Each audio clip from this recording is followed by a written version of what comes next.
Ladies and gentlemen, the Granite Furniture Company, with stores in Sugar House, Murray, and Provo, presents... The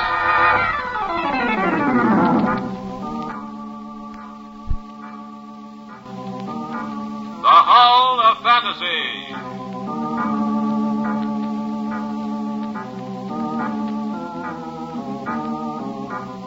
Welcome to the Hall of Fantasy. Welcome to the series of radio dramas dedicated to the supernatural, the unusual, and the unknown. Come with me, my friends. We shall descend to the world of the unknown and forbidden, down to the depths where the veil of time is lifted, and the supernatural reigns as king. Come with me and listen to the tale of The Mark of Shame.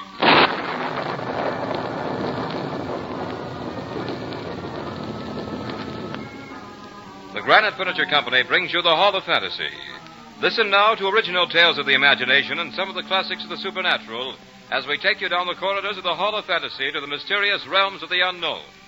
These are stories of eerie and fantastic thrills brought to you by your friends at the Granite Furniture Stores.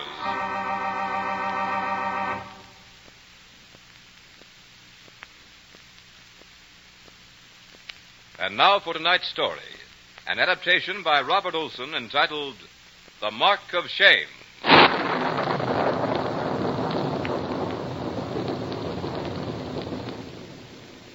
The blood that coursed through the veins of Cousin Andre did more than run the natural errands of existence. That blood fed his hates, his prides, his willful ego, till the end of time and beyond. Yes, and that same blood flushed a vivid red mark of shame in Andre's fair young face. It was phenomenal. Nothing like I'd ever seen before. Nothing, certainly, like the welts on a child's tender back. This mark never faded from his handsome, womanish cheek. As usual, it had started over a woman. This happened at a masquerade ball given in the Palais Royal. A logical setting for quarrels over women, or privileges, or just quarrels. It was a gay affair. The women who followed in the footsteps of Philip of Orleans were likely grounds for controversy. One could hardly refer to their love as steadfast, for their favors swung from one brightly caped courtier to the other, from a fallen sword to a victorious one, with the swiftness of death itself. But such were our times, and in this colorful gathering, it was not difficult to recognize the predominant shade as a blood red. No need to mention the woman's name. It makes no difference anyway. She was not the issue. The issue was that Andre de Brissac, darling of the court, had been shamed, and I had dealt the smarting blow. I remember that moment with amazing detail. It was as if everything in that ballroom had suddenly been caught in startling paralysis of time, poised between one tick of the clock and another, one heartbeat and the next. Even the note of the music hung suspended, undecided whether to fly out the rich windows or fall in splendor like a Christmas ornament. I remember the dancers caught midway in a step, their faces turned toward me, the frozen gasp of the woman in question, sound that seemed barely to clear her lips, and paused in the awful highlight of that instant. And in Andre's eyes, poised the sharp, tempered steel of hatred and humiliation. Then, as if some unseen conductor waved the baton, the room was once more animated. The clock completed its tick, the heart its beat, and the note its soaring flight. The hatred of Andre de Brissac flushed from the eye to the heart to the brain, thence to the voice that made it live in my memory forever. But the most amazing phenomena occurred a moment later, while he still stared at me.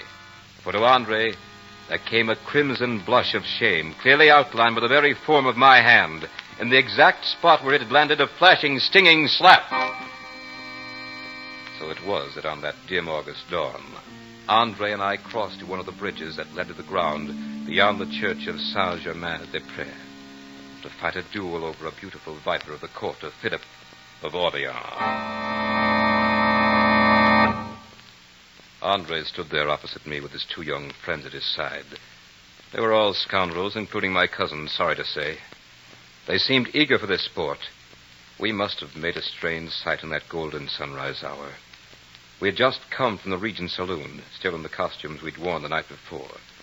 I was adorned, if adorn is the proper word for it. as a Mississippi Indian, while Andre wore a unique hunting habit, copied from a portrait that hung in the library of Puy-Verdun, the family chateau. The orange and purple of his adornment looked pale in this early light. The mark on his face was all the more vivid. I am ready, cousin. Andre, when this is over, no matter what happens, will you promise me one thing? Please. When this is over, one of us will be standing, the other dead. That's the only promise I care to make now. That's true, Andre. But you forced me into a situation for which I have no appetite. I'm a soldier, Andre. It is my business to cut down my enemy. Now, I'm the better swordsman. That's why we must talk now or not at all. Then if you don't mind, cousin, we'll make it not at all. As for your being a better swordsman, you'll do me the honor of proving your skill. Your curly locks have sabotaged your good judgment, sir. The captivating ladies of the court shall miss their nimble-tongued darling. Oh, but they shan't miss his boorish cousin. Enough of this. On guard. On guard, cousin. You stand well, my merry fellow of fortune.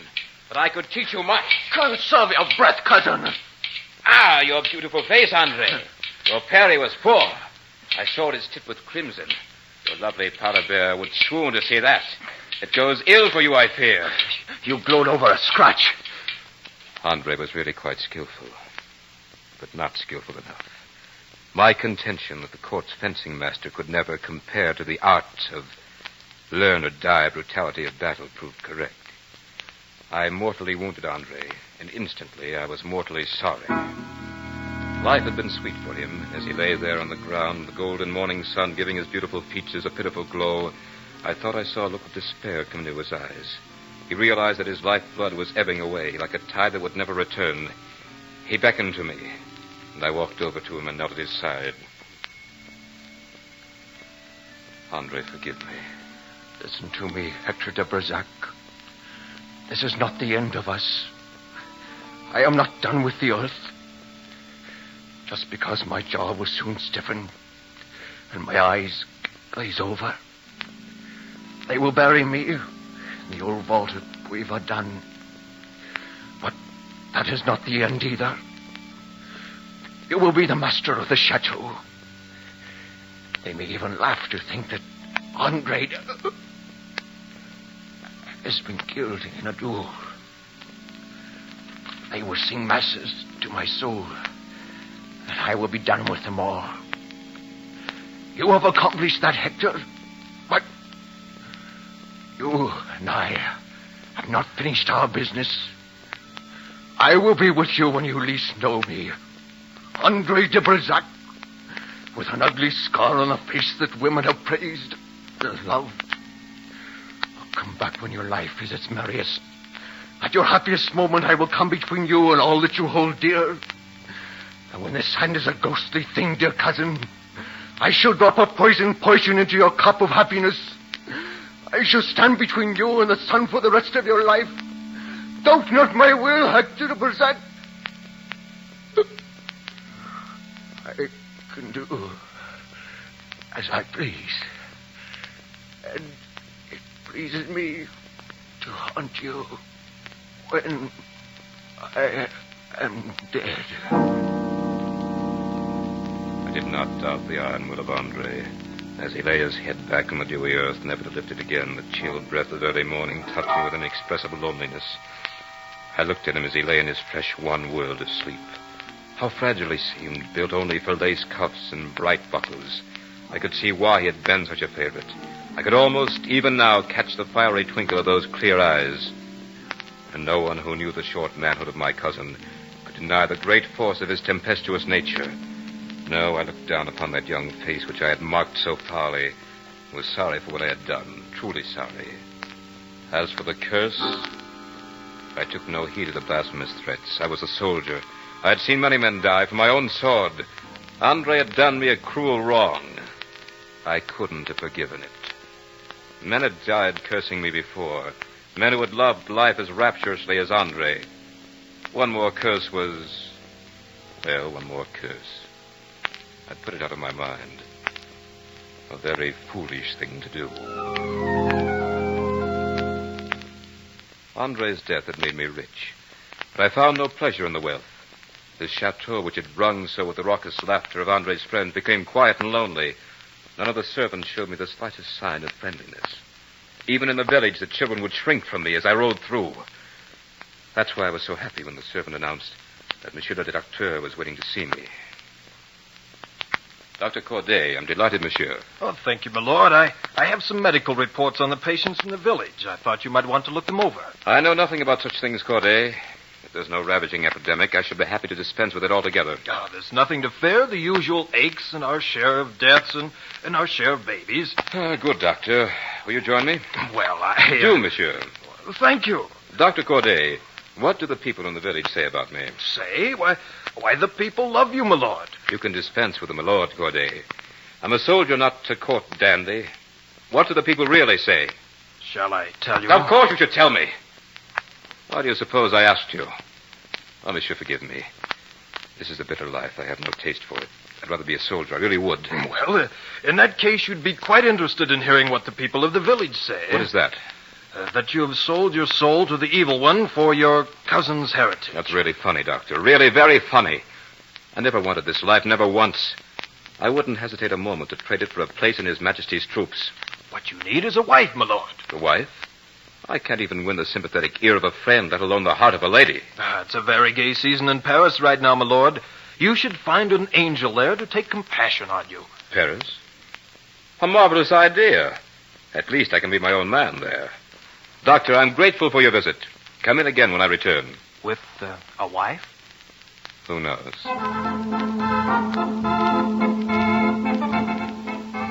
In Paris, I ran into an old comrade, a sulky, sour old captain of dragoons. Many times he'd aired his displeasures to me. He told me a great many things about himself. But one thing he should have talked about, he never even mentioned. That was that he had a perfect sunbeam for a daughter. That her name was... Can you hear the music as I say it? Eveline.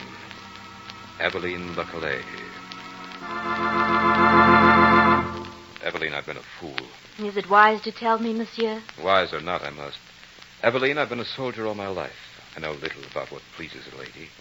When I take your hand, I'm filled with the fear that you will not feel as I do, that there's someone else. There is no one, monsieur. Thank heaven.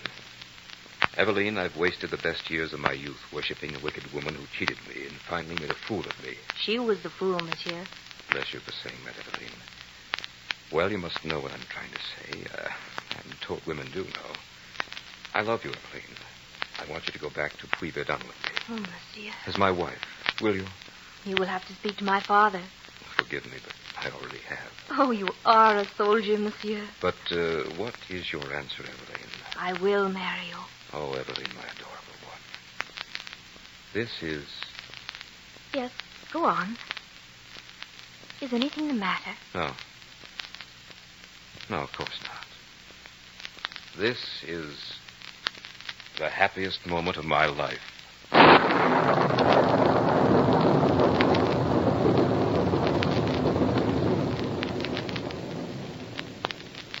You are listening to The Mark of Shame on tonight's journey down the corridors of the Hall of Fantasy.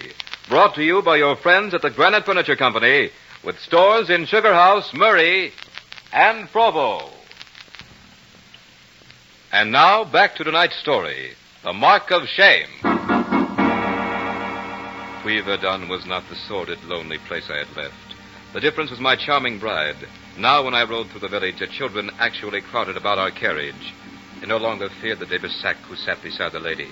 Her charities had won her their love and transformed the gloomy lord into a gentle master. They even forgot the untimely death of my cousin.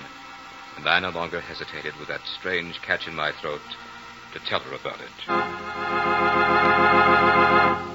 Eveline, I never knew I could be so happy. I, too, Hector. I'm happier than I ever dreamed. Even the villagers feel it. They used to avoid me like a plague. You only imagine that. Why should they avoid such a gentle master? Maybe it's because you've made me so, Eveline. I feel like a traveler who's just been transplanted from the frozen Arctic wastes to the heart of some green and friendly valley. It's almost... Oh, I don't know, darling. Sometimes I doubt it. Why, dearest? It seems almost fantastic to be so happy. I could be aroused so rudely at any moment with a coarse shout of reality. You aren't dreaming, husband. I won't allow it. For you know, if you were, I would be too, and I wouldn't like that. See what I mean? Nothing like this ever happened to me before. It's like standing in the bright sun. Hector? Yes? Who's the lord of the chateau nearest to this? What? Who is he, Hector? Darling, don't you realize that this is the only chateau within 40 miles? That's strange. Why? Because I saw him again yesterday. Him? Whom did you see? I don't know now. Suppose you tell me about it. Well, in my walks about the park and woods in the past month, I keep meeting a man who appears to be of a noble rank. Of noble rank? Are you sure you don't mean a peasant? No, his dress and his bearing was that of a nobleman. I couldn't have mistaken that. I imagined that he must occupy some chateau near Puy-Verdun. That's not possible, Eveline. We're in the heart of a desolate region.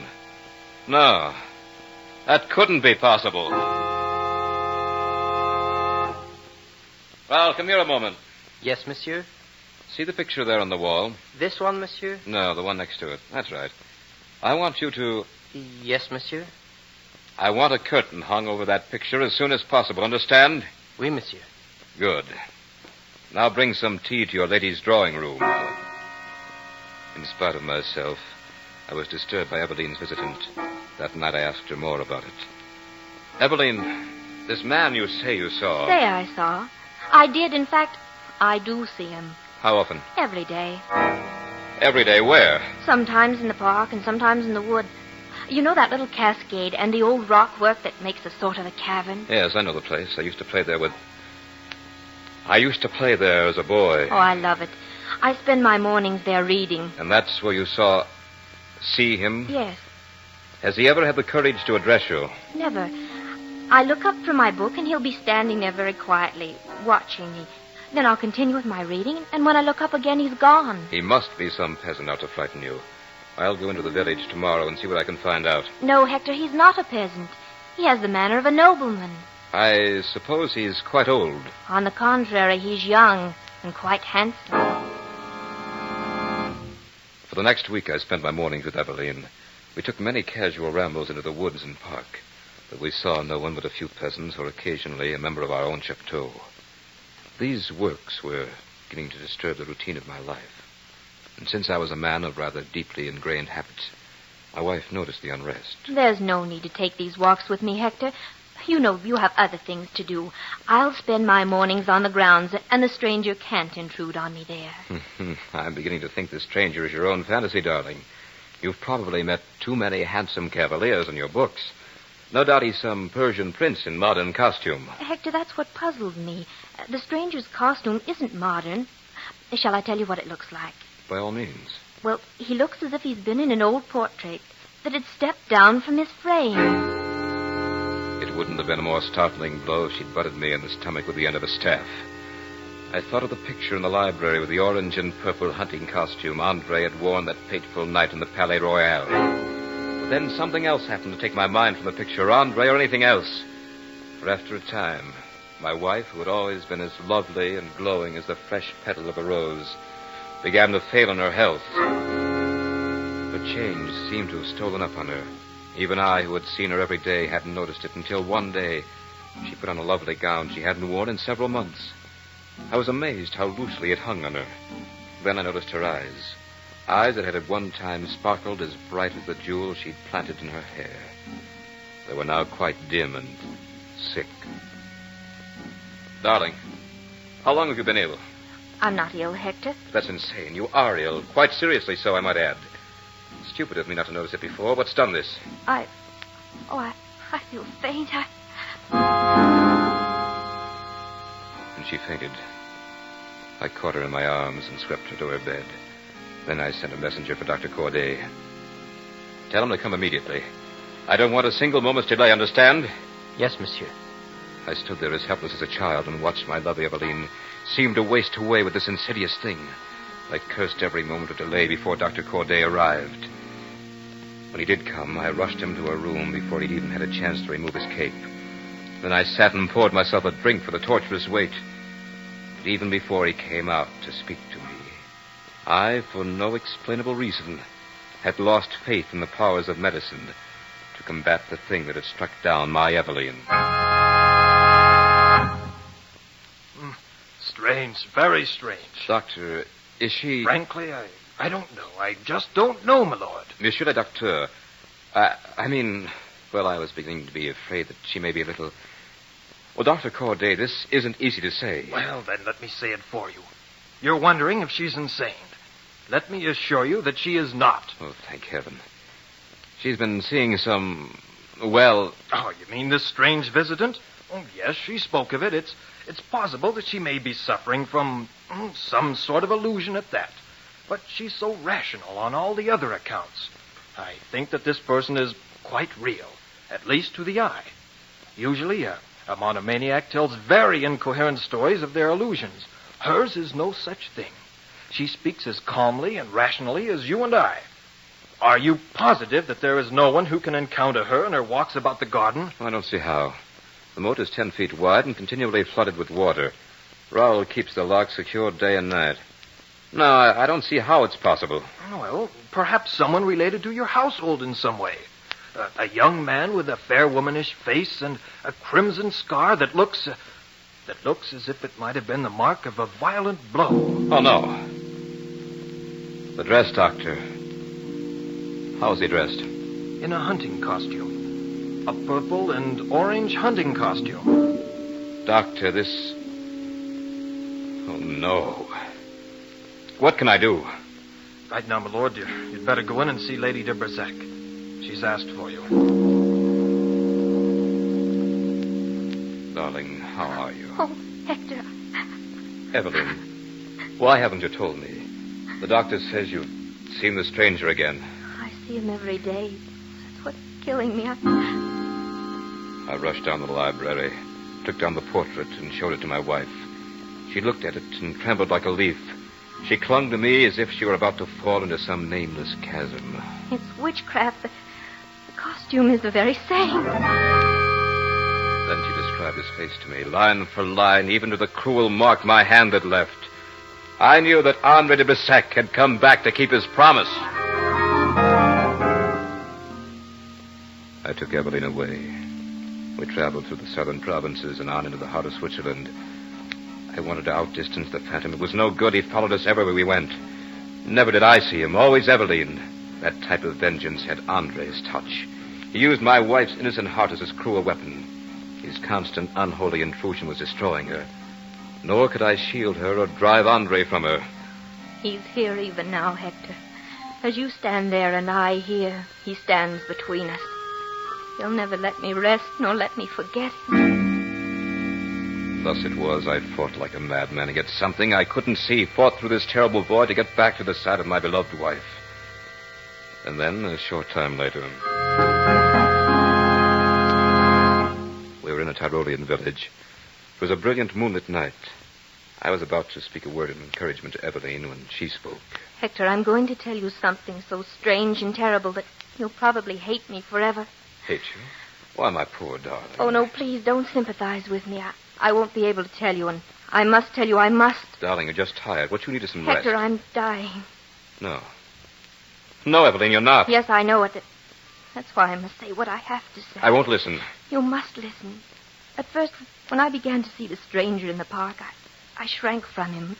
He seemed terrible to me. Day after day he came. Then one day I wasn't afraid anymore. I found that I was thinking about him, watching for him. Then for a while I didn't see him. Was that when I was with you? Yes. Even then, when I was with you, I found that I was desolate without him.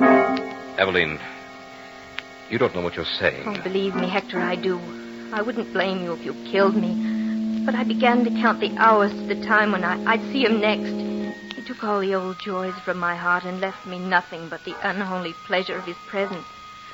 Now, Hector, curse me, kill me, anything. Only know this. Whatever it was, witchcraft, the imperfections of my heart, I don't know. I only know I fought against it and couldn't win. Now I'm dying, and, oh, forgive me if you can. Forgive you? What is there to forgive, my darling? This is no work of yours. Oh, Evelyn, my wife, forget everything but that you're in my arms. Forget everything except that we love each other. I'm dying, Hector. I'm dying. No. Fight it, Evelyn. Please try to fight it. I need you. I can't live without you. Forgive me, Hector. I want to die. I want to be with him. Her eyes fluttered and she was gone. Something more than the cruel lash of her words hit me. Even though I was barely conscious, I felt it. I got up and ran to the mirror. Sure enough, there it was. That vivid outline of the hand, full across my cheek. So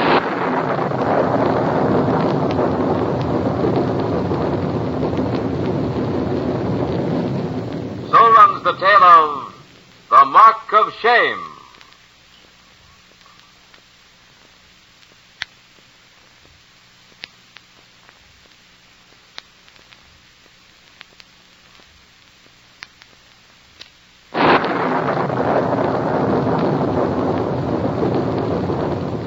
Remember to join us next week at the same time for another journey down the corridors of the Hall of Fantasy.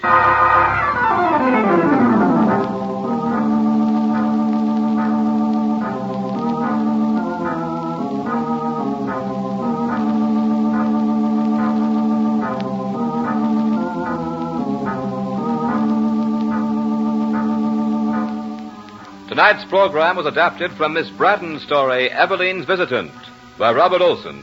Heard tonight were Richard Thorne as Hector, Beth Calder as Eveline, Archie Hughley as Andre, Ken Jensen as Dr. Corday, and Michael Arogo as Rowell. Musical background was provided by Earl Donaldson. The engineer was Nephi Sorensen. These programs are produced and directed by Richard Thorne.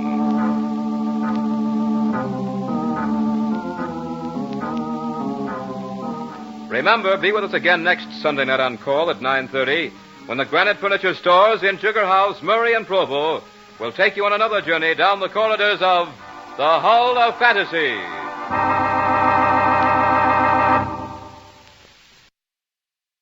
Ladies and gentlemen, the Granite Furniture Company with stores in Sugar House, Murray, and Provo presents The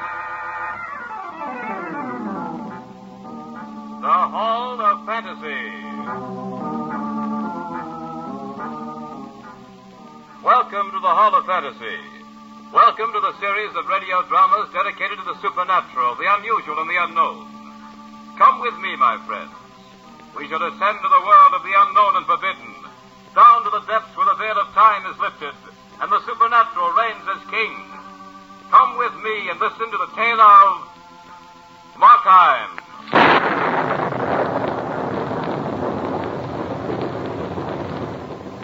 The Granite Furniture Company brings you the Hall of Fantasy. Listen now to original tales of the imagination and some of the classics of the supernatural as we take you down the corridors of the Hall of Fantasy to the mysterious realms of the unknown.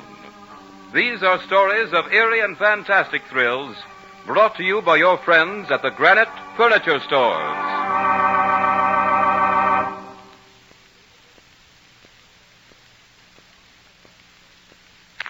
And now for tonight's story, an adaptation of Robert Louis Stevenson's Markheim.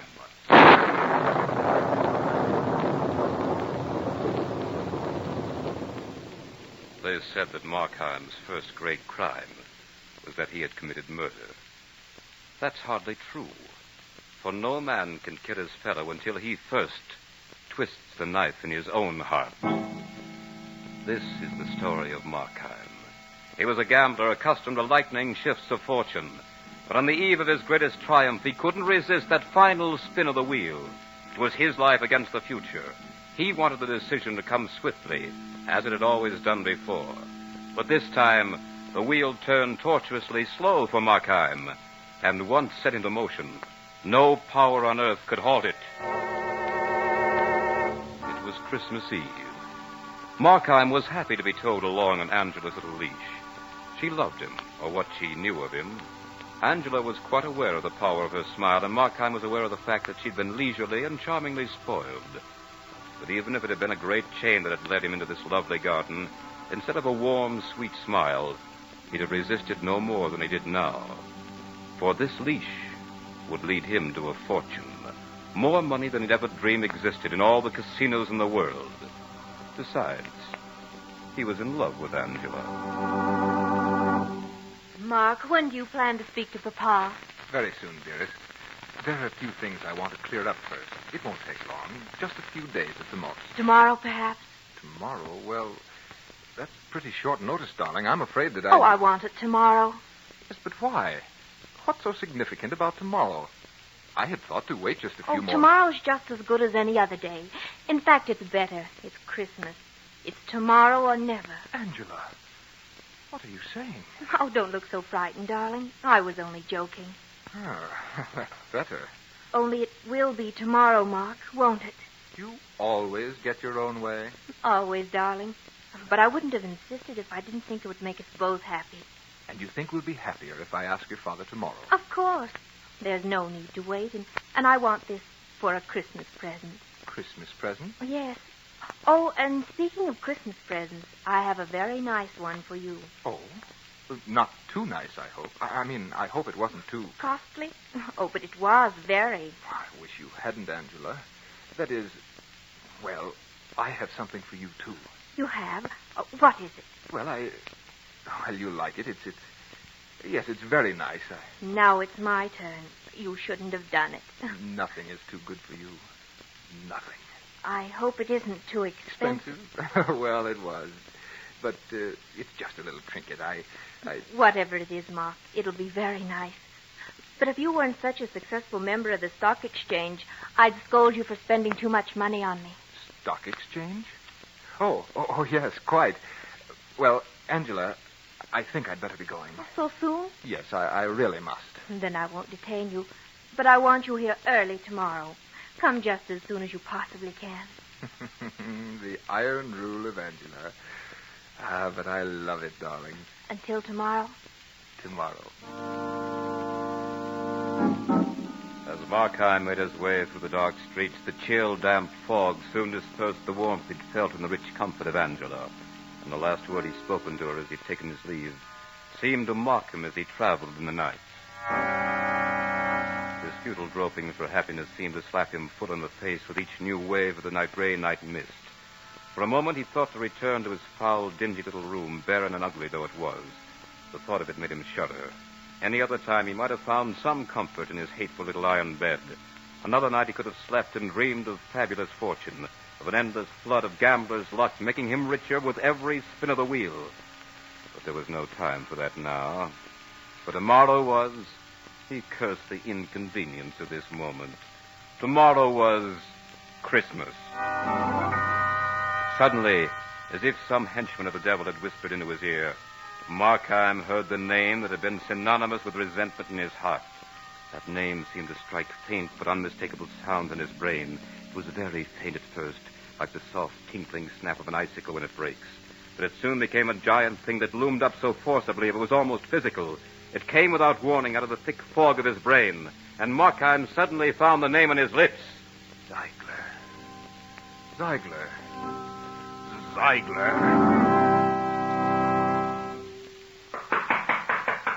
What do you want? It's you, Markheim. Let me in, Ziegler. On Christmas Eve? Can't you see I'm closed? Open up. I've got to see you right away. All right. What kind of trouble are you in this time? Well, come on in. I don't want all that cold and damp creeping in. I've enough aches already. Yes. Merry Christmas. What's your errand? You do a pretty good business here, don't you, Ziegler? You didn't come to talk about my books. What did you come for? I told you the last time that I wouldn't take any more of your stolen goods. I didn't come to sell anything, Ziegler. My uncle's cabinets are disgustingly empty these days. He's moved his collection. I don't wonder at that. Your uncle is a remarkable collector. His items were rare indeed. It must have been quite a blow to him when he discovered that they were disappearing so methodically. It was more of a blow to me, I assure you. He booted me clean out of the place. I was taking an awful chance myself handing that stuff. An awful chance. But at an awful profit, Ziegler. What good's a profit when you once get the yard after you? Well, if you didn't come here to sell, what did you come for? To buy. I want to buy a Christmas present for a lady. You pay dearly coming in on me like this. You know I've put up my shutters and I'm refusing business. You won't refuse my business, Ziegler. You won't be getting any bargains either. You'll have to pay for both my time and your rather a surly manner, young fellow. I suppose you can pay? Don't worry about that. Then you can pay it someone's way. I've done very well in the stock exchange. And, likely as not, I'll do much better soon. My errand today is very simple. I'm really quite sorry, Ziegler, that I have to disturb you this way, but It's a little matter I overlooked until this late hour. I must have this little compliment ready before morning. And, you know, a man would be a fool to deliberately harm his chances of a wealthy marriage. Well, let that be it then. You're a very good customer, and if you have a chance, you should tell me for a fortunate marriage. I don't want to be an obstacle. Now, here's a nice object. Your lady is certain to favor it.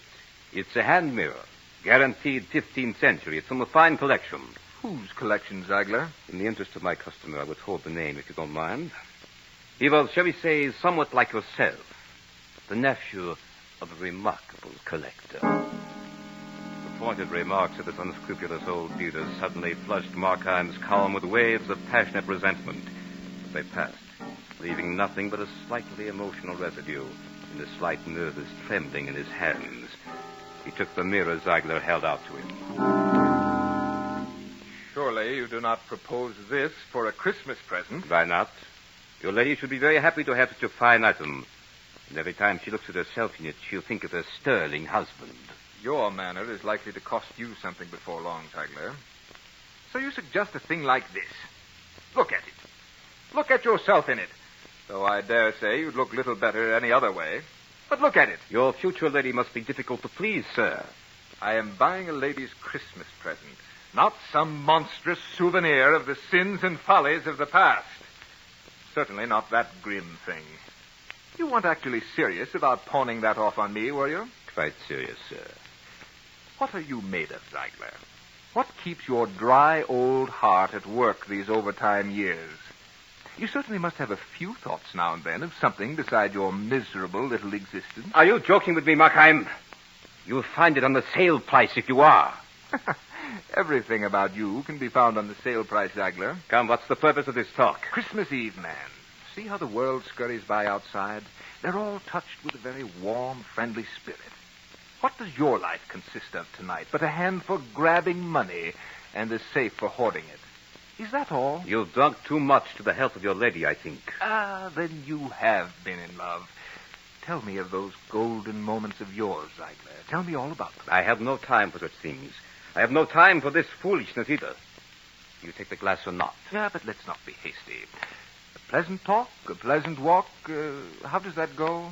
Well, pleasant it is, Ziegler, and I must not hurry away from any pleasure, even one as doubtful as this. Each instant is a precipice, Ziegler, a very high precipice. If we hurry, we fall and dash ourselves to 1,000 meaningless pieces. Yes, if we hurry, we fall, Ziegler. Let's take our time this fine evening. Let us tear away the masks that hide us from each other. Who knows? We might even be friends. I have my books to balance tonight, Markheim. Either make your purchase, or I have to thank you to leave the shop. To be sure. There is no time for being friends, is there? Show me something else, then. Show me something else, Ziegler. There was something in Markheim's voice just then. It couldn't have been the words themselves. It was a tone or a light that flashed in his eye. But it filled the little dealer with an unexplainable terror. He'd turned and was about to climb the small ladder that would take him to a little object art on a higher shelf, when suddenly Markheim poised a little dagger high in the air. It flashed only a fraction of a lightning bolt. This for you, Ziegler, and a very Merry Christmas. Ziegler thrashed at the shelves like a chicken. Then he fell to the floor, and flesh seemed to telescope into flesh as he settled into a senseless little pile. Markheim stared at it through eyes that had suddenly seen too much. A single tick of the old clock seemed almost to buffet him into unconsciousness. His lips parted to speak. Must not hurry. Each instant, the precipice. Yes. Ziegler, stand up! Stand up and speak to me!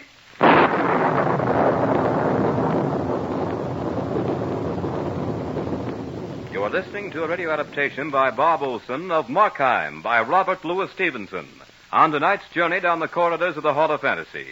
Brought to you by your friends at the Granite Furniture Company with stores in Sugar House, Murray, and Provo.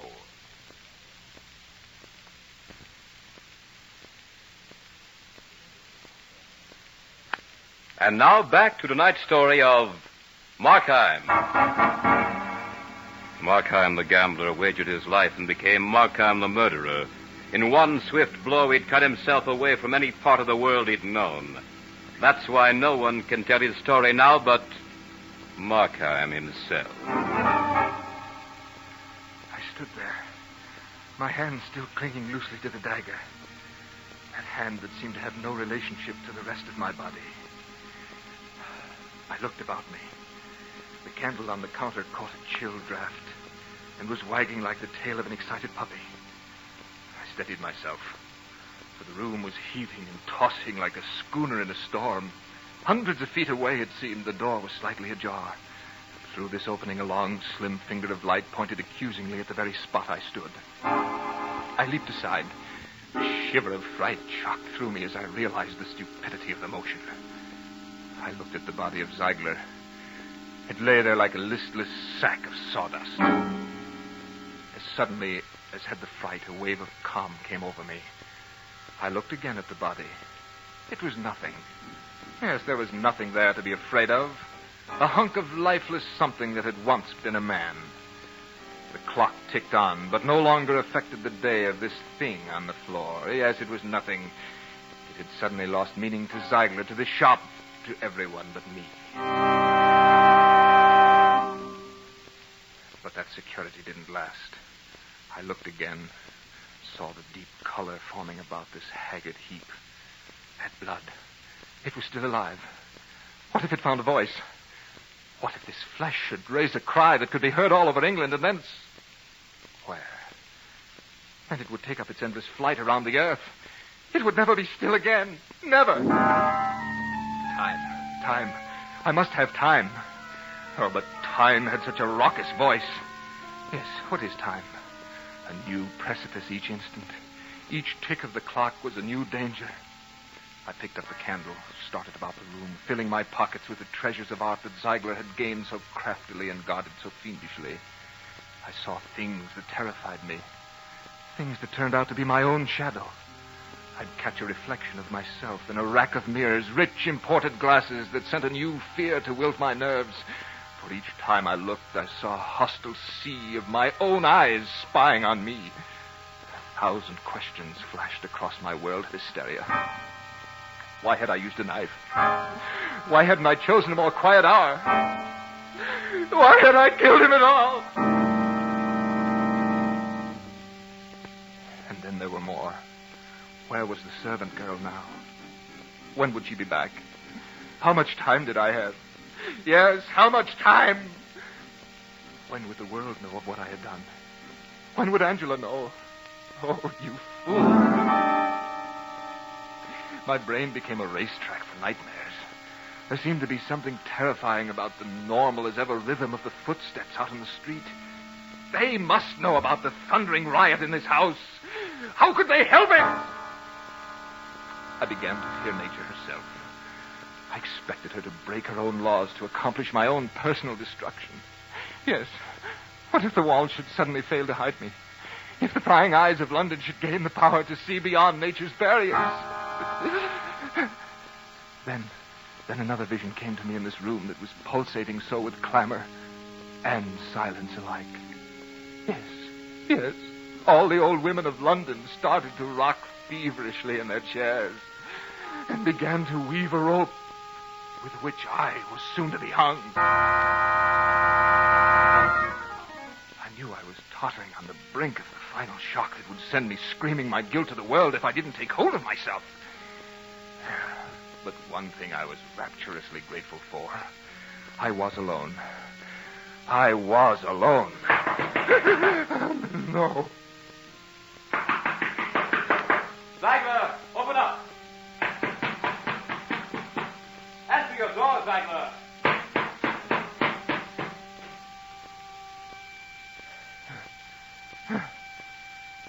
Thank heavens. He's gone.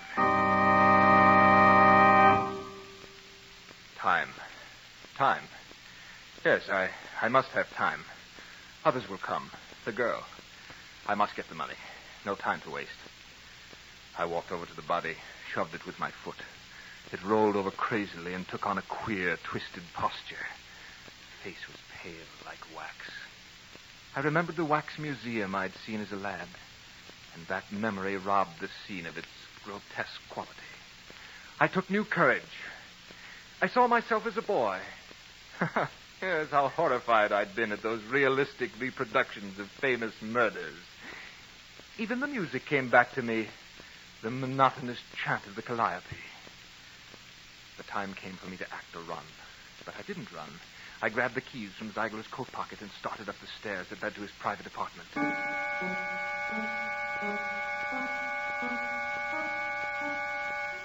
were 24 steps and 24 separate torches that led to the drawing room where I knew I'd find the safe. As I walked, I seemed to hear the echo of another footstep coming from behind me. Now I was at the top. I pulled open the door, entered, and bolted it behind me. The sense that I was not alone in this house was about to drive me mad. I longed to be in my shoddy little room, away from the eyes that were constantly dancing about in this house. Every man who walked became an avenger and sought stealthily for some scrap of evidence that would curse me forever. I thought of Angela, not long, just the length of a breath or so, but I heard her voice in hollow mockery. Tomorrow or never, Ma. Tomorrow or never. Yes. She said she was only joking. She thought she was only joking. I was before the safe. The finale of this little drama. I fumbled with the keys. There must have been 50 in all. And again, the rush of time began to make me tremble with uncontrollable anxiety. Time. If I ran out of time, this nightmare could have no meaning at all. I shot a glance at the door. Nothing stirred. Yes, I was satisfied that I must be alone. It was quiet here. Even my heart began to slow down a little. Suddenly, another sound broke the stillness. It came from the nearby church. The organ was playing a familiar hymn. I listened.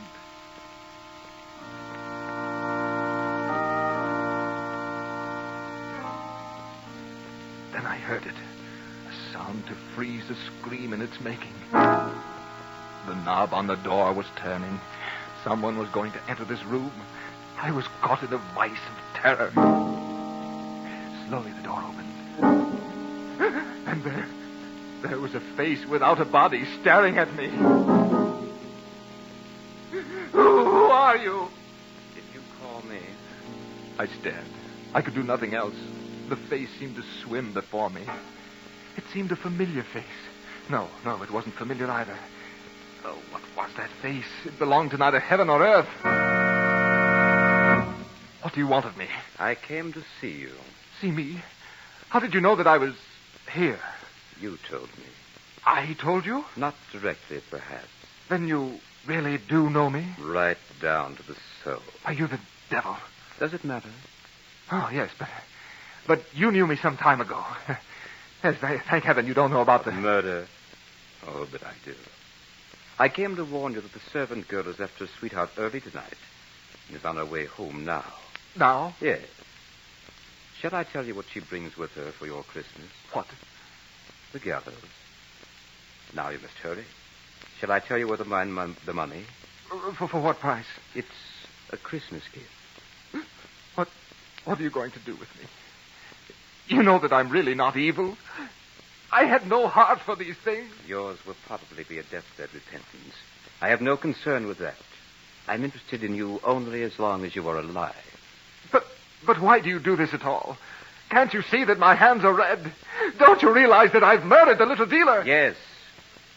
Then why do you stop with me? Because your name is Markheim. Yes. My name is Markheim. You know that I'm made up of evil and of good. You'll see that they don't destroy the good to avenge the evil. You will help me, won't you? This money you're about to take, how will you use it? On the stock exchange. But that's where you've already lost thousands. Yes, but this time I have a sure thing. You will lose again, Markheim. You know? I do. But I'll save out half. You will lose that, too. Oh, if that happens, if I do lose again, what next? Yes, I'll start over with Angela. You have lived for 36 years, Markheim. 15 years ago, you would have shuddered at the thought of stealing. 3 years ago, the name of murder would have made you ill. Who knows, Markheim, what you might embrace in the next 5 years? But I still have good in me. Tell me, have you grown any better at all in the past few years? I can remember when I was a boy. Yes. I still love the things that I loved then. But are you better than you were then? No. And you still want me to help you get the money? Remember 3 years ago, Markheim? Weren't you seen in a little chapel? Yes, I was there. I meant to go back. And didn't you raise your voice louder than the others in the hymn? Yes, but... Where are you going? We part company here. Time has run out. That's the maid, you see. The maid. What shall I do? Why not do what you did with the dealer? Here's your last great danger. One more swift blow, and you can finish at your leisure. Don't go. Don't leave me. He's gone. My last great danger. Yes. There is nothing left to do, but I took the little dagger from my coat pocket and crept down the stairs. 24 steps to where? Tomorrow or never, Ma. Tomorrow or never. I can do it quickly. I'll tell her old Ziegler is ill. Yes, now don't crack a smile, Markheim. Whatever you do, don't overact. But curse the thing that made me lose all this precious time with talk. Yes, too late now, though. Much too late. Too late. There's no more time for you, Markheim. You again. Who are you, anyway? The door, Markheim. Here's your chance. Open the door. First, tell me who you are. Don't you know? Don't you know, really? No, I don't. My name is Markheim. No. Then you're... The door, Markheim. Answer the door. Hello. Is Mr. Ziegler in? Are you the maid? Yes. Then you'd better go for the police. I've just murdered your master.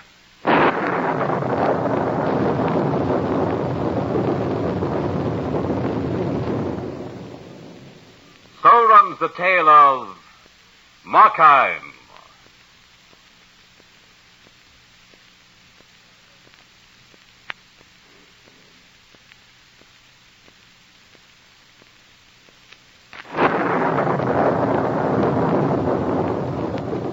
Remember to join us next week at a new time for another journey down the corridors of the Hall of Fantasy.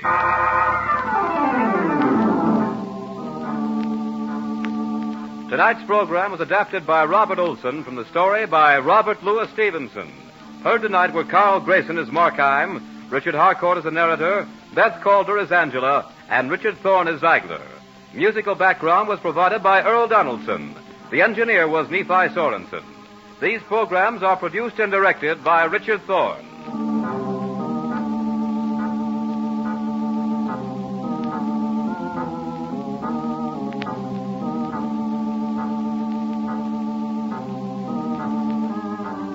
Remember, be with us again next Sunday night on call at a new time. Just 1 hour later at 9:30 p.m. when the Granite Furniture Stores in Sugar House, Murray and Provo will take you on another journey down the corridors of the Hall of Fantasy.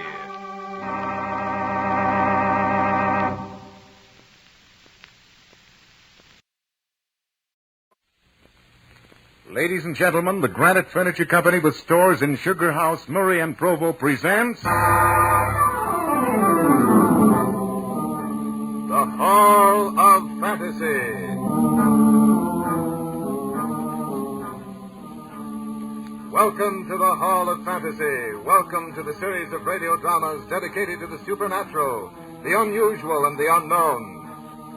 Come with me, my friends. We shall descend to the world of the unknown and forbidden, down to the depths where the veil of time is lifted and the supernatural reigns as king. Come with me and listen to the tale of Man-Size in Marble. The Granite Furniture Company brings you the Hall of Fantasy. Listen now to original tales of the imagination and some of the classics of the supernatural as we take you down the corridors of the Hall of Fantasy to the mysterious realms of the unknown. These are stories of eerie and fantastic thrills, brought to you by your friends at the Granite Furniture Stores.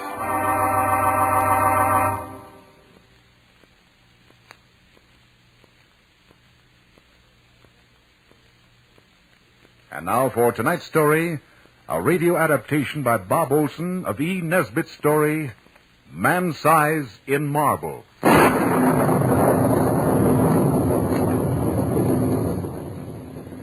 villagers called it a delusion. That explanation gave them some comfort. Since it will give you comfort also, I'll say no more about it, except that it's difficult to understand how hallucinations can commit murder. Ours was one of those marriages on a dime. I'd been doing a bit of painting in those days and never knew what it was to have the money I really needed. But then Laura knew this before she married me. Well, we'll get along if we're careful. You can paint and I'll write articles for the magazines. Living in town will be out of the question, dear. Well, we can find some little place in the country. As long as it's picturesque and sanitary. It doesn't matter where it is.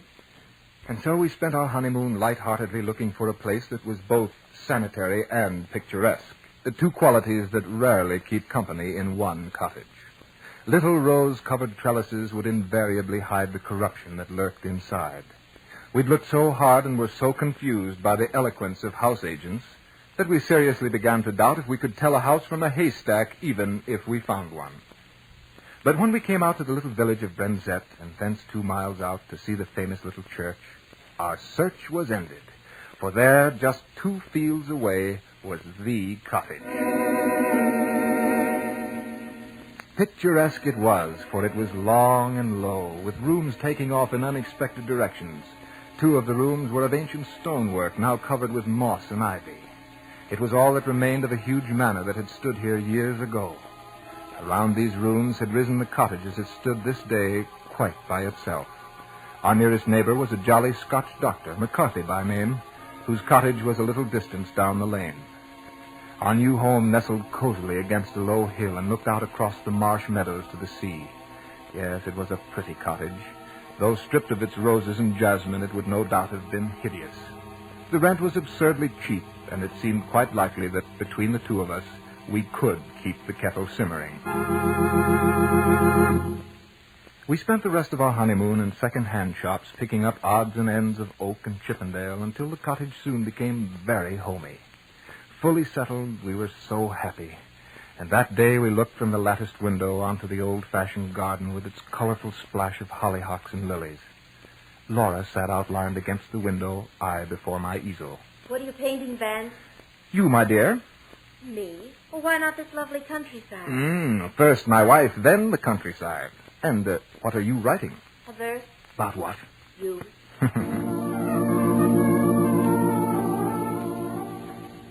It was a gay life, the sort that only the quite humble or the very rich could enjoy. Our fortune was added to when we found Mrs. Dorman, a tall peasant woman with a good face and figure to keep house for us. Laura was delighted with her, for Mrs. Dorman was full of stories of the past, stories of the smugglers and highwaymen who dominated this part of England, cutting purses and throats with equal zest. Better still were her stories about the things that walked and the sights that one met of a starry night. They gave Laura a good deal of material for her articles. Old wives' tales, I called them. 3 months passed quickly. We hadn't had a single quarrel.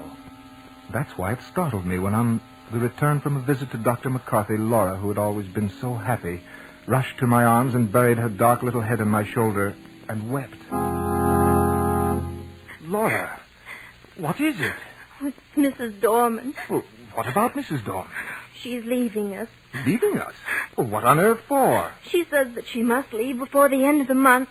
She says that her niece is ill. But I don't believe her because, well, her niece has always been ill. She acted so queerly. Don't cry, Laura. You know, it's a terrible shock to see you cry. I might cry a bit myself just watching you. And you'd never respect me again. Oh, but it's serious. Those people in the village are so sheepy and... Well, if Mrs. Dorman leaves us without any explanation, no one will come and take her place. I just know it. Well, then we'll share the housework. But we'll have no time to earn what we need, and we've been doing so nicely now. We'll have to work all day and rest only when the kettle's boiling. Oh, you exaggerate, Laura. We'll have less time, but there'll still be time. However, when Mrs. Dorman comes back, I'll have a talk with her. We'll come to some sort of terms. Tell you what. Let's take a walk up to the old church. The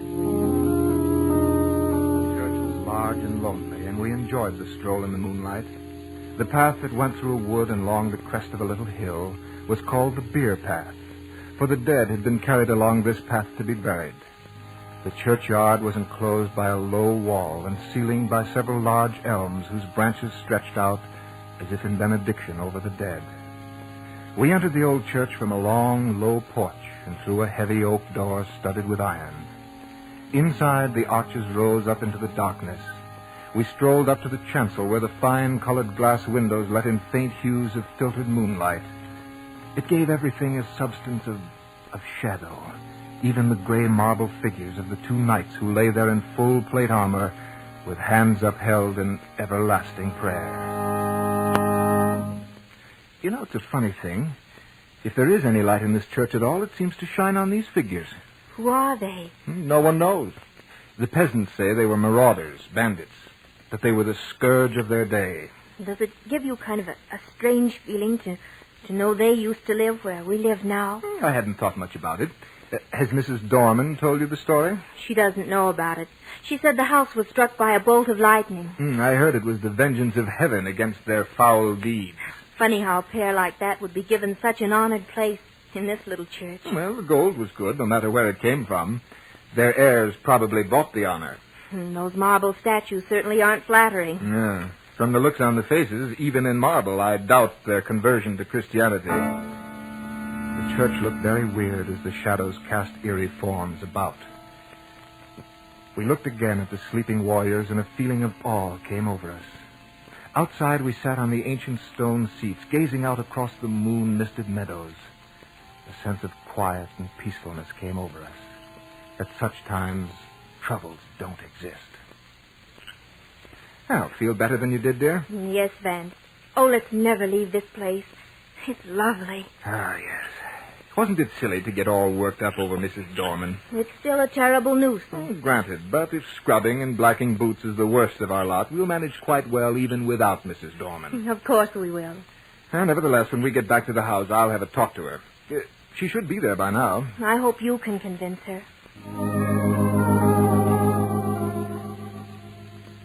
Mrs. Dorman, what's this I hear about your leaving? Well, I'd like to leave before the end of the month, sir. Well, aren't you happy here? Maybe you'd like a raise in your wages. It's not that, sir. You and your lady have been most kind. Well, then, suppose we work it out so that you can stay. No, Mr. Longan, I'd rather leave. My niece is ill. Yes, I know, but she's been ill all along. Would you consider staying on for another month? No, sir. I want to leave before Thursday. But this is Monday, woman. That's rather short notice. I'll tell you what. Stay on until next week. Maybe I can come back next week. But why must you go this week? Well, speak up. It's this house, sir. This house? Well, what about it? They say that strange deeds was done here in olden times. In olden times? Oh, but this is now. What deeds do you mean? Well, don't worry, Mrs. Dorman. I'm not going to laugh at you. Well, sir, have you seen them two shapes beside the altar in the church? You mean the effigies of the knights in armor? I mean them two bodies drawn out man-size in marble. A very graphic description, Mrs. Dorman, but what about the knights? In the village, they say that on All Saints' Eve, those bodies come to life. Those marble statues? They say that they rise up from their slabs and walks down the aisle in their marble. Then when the church clock strikes 11, they come out into the night and walks over the grime. But how do you suppose When the night has been wet, there was the marks of their feet along the beer path. Well, where do they go? Back to their home. Their home? But their home was... In this house. Well, did anyone ever see this happen? I ain't saying. All I know is what I know. Who was living here last year? No one, sir. The lady who owned the house spent the summer here, but she always went up to London a good month before the night. And so you think you must go? Yes, sir. My niece is ill. Oh, your niece. Oh, very well, Mrs. Dorman. Go if you think you must. But don't say anything about this to Mrs. Langham. Must you go, Mrs. Dorman? Yes, ma'am. This is Thursday. I can't stay no longer. It's going to put quite a load on us. Don't try to do too much, Mrs. Langham. If there's anything I can do next week, well, I won't mind in the least. Thank you. Oh, but we'll try to manage. And whatever you do, lock the door early tomorrow night and mark the sign of the cross over it. What do you mean? That's Mrs. Dorman's little Halloween joke, dear. It's no joke. And if you ask me... Goodbye, Mrs. Dorman. Goodbye. And don't forget what I said. What did she mean, then? Nothing, dear. Mrs. Dorman is just a superstitious old biddy, that's all. I would have looked forward to Friday a much happier man if I could have believed what I had just told Laura.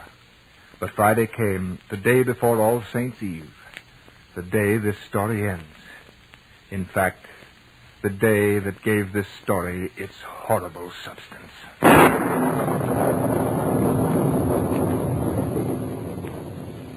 You are listening to Man Size in Marble in tonight's journey down the corridors of the Hall of Fantasy, brought to you by your friends at the Granite Furniture Company with stores in Sugar House, Murray, and Provo. And now back to tonight's story, Bob Olson's adaptation of Man Size in Marble. I arose early that morning and had already built a rather smoky success of a fire when Laura came down as bright as the bright morning itself. We had breakfast and went after the housework. When the brushes and pails were silent at last, we set up and pails were silent at last, we set up and pails were silent at last, and spent one of the merriest days since our wedding. That afternoon we took a long walk, completely happy, and Laura sweeter than ever. I decided that housework was good for her. We watched the deep flame of sunset as it slowly faded to a dull gray, and then walked back to the cottage hand in hand without a word. Once inside, we sat in the parlor and seemed to settle into a deep silence. I thought it was a happy silence, and what I asked Laura had no particular significance at the time.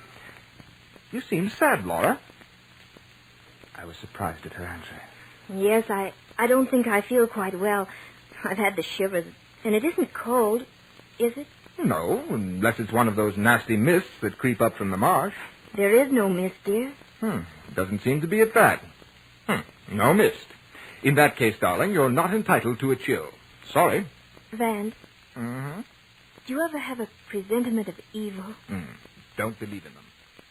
I do. When my father died, he was away in North Scotland.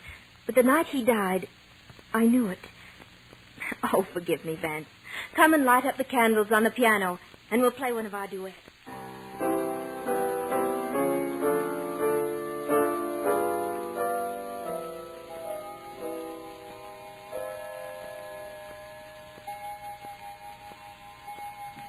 Hmm. 10 o'clock already. Light up your pipe if you like, Vance. I don't mind. I think I'll take it outside. May I come too? No, dear. You're much too tired. I shan't be long. You get to bed or you'll be ill. You're taking good care of me, darling. Have to. Can't do all this housework by myself, you know. Then give me a kiss. That will be a pleasure. Let me go with you. You get some rest. Vance. Yes? We've been very happy today, haven't we? Even happier than usual, sweetheart. You won't be gone long, will you? No, dear. Not long. I stepped out, leaving the door unlatched, for I expected to be back shortly. The night was magnificent. Huge masses of cloud, dark and heavy, seemed to clasp hands and reach from horizon to horizon. Through this flowing stream of clouds moved the moon, like a dolphin diving in and out of an endless succession of waves. The treetops swayed like a metronome to the gentle swing of the clouds. There was the mystic glow on the earth that comes from the blend of dew and moonlight. I drank in the serene beauty of the night. There wasn't a hint of emotion about. Not even a leaf stirred. The wind was high up, busy herding the clouds. Across the meadow, I saw the church tower standing out black against the sky. I suddenly thought of the 3 happy months I'd known here with Laura. And just then the church sounded its bell.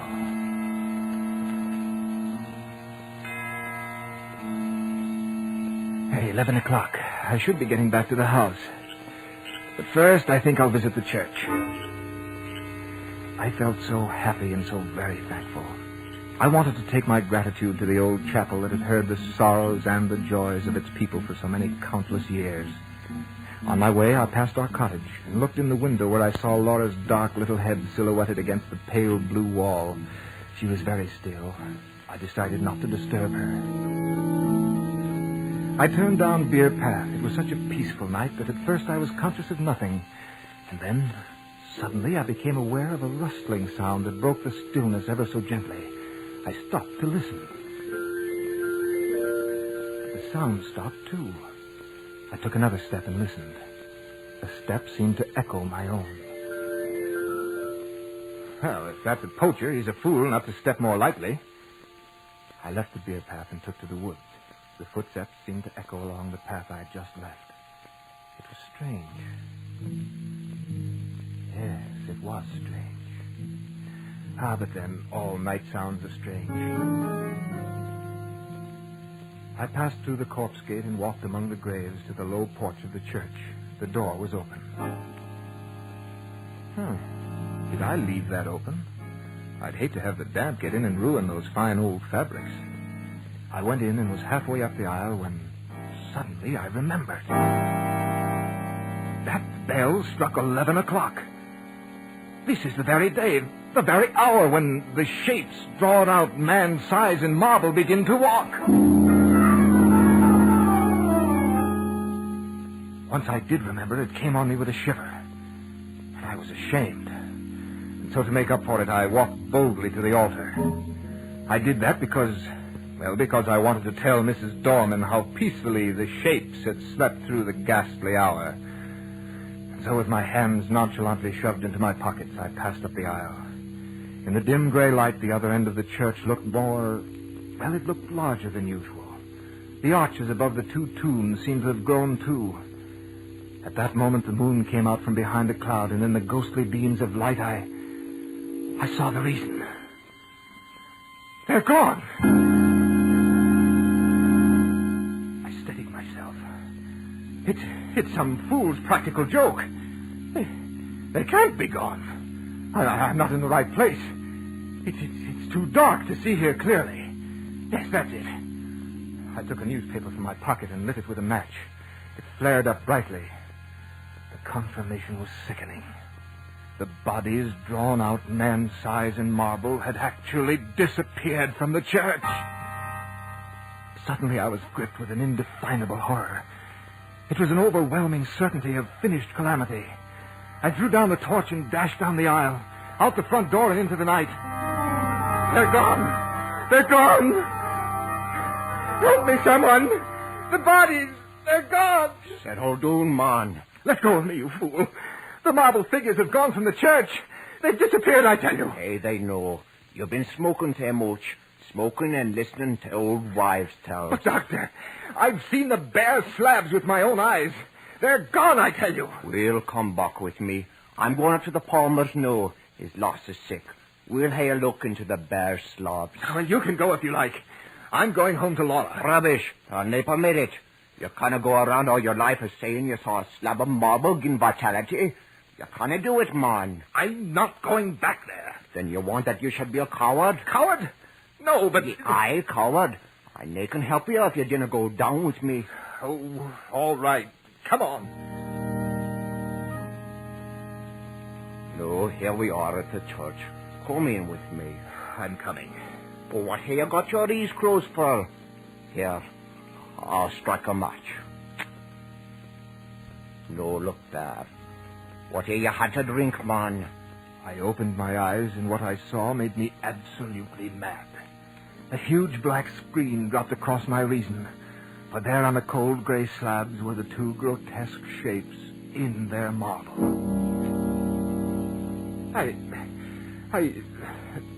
Dr. McCarthy, I simply don't know what to say.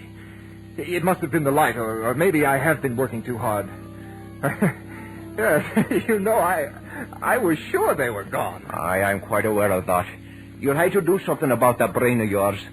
But wait. Look at this hand. What's wrong with it, Doctor? It's been broken. There's a finger missing. Finger? But the last time I saw it was perfect. Someone may have tried to remove it. That can't be right. My impression was that they were gone. Completely disappeared. That was too much tobacco and painting. Perhaps. Well, come along, Dr. McCarthy. My wife will be getting anxious. I told her I wouldn't be gone long. Well, I should be going off to the Palmers. I'd appreciate it if you'd come on to the cottage with me and drink to my better senses. Or confusion to all ghosts or something. Well, it's pretty late, no. I had to see a lot of people tonight. I could go to the Palmers tomorrow. All right, I'll come with you. I believe I needed the sensible old doctor more than the Palmer girl did. You've had an illusion, man. Nothing more than an illusion. Yes, I fancy you're right about that, Doctor. But it was a most amazing one. Dr. McCarthy then went into a dissertation on ghosts and apparitions as we walked on up to the cottage.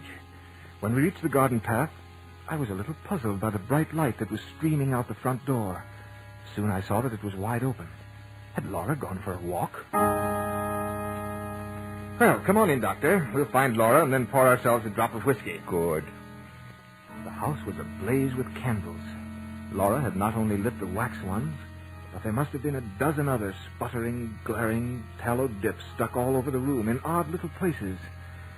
Laura, we have company. Oh, Laura! I wonder if she went out for a walk. Laura! Vance! Yes? Look! Where? Laura! There in the little recess of the window I saw her. What had she been doing there? Looking for me? But the doctor said it before I quite dared to. Someone's been in this room. Has dinner belong here? Who? Who? Laura didn't move. Her mouth was drawn and her eyes were wide open.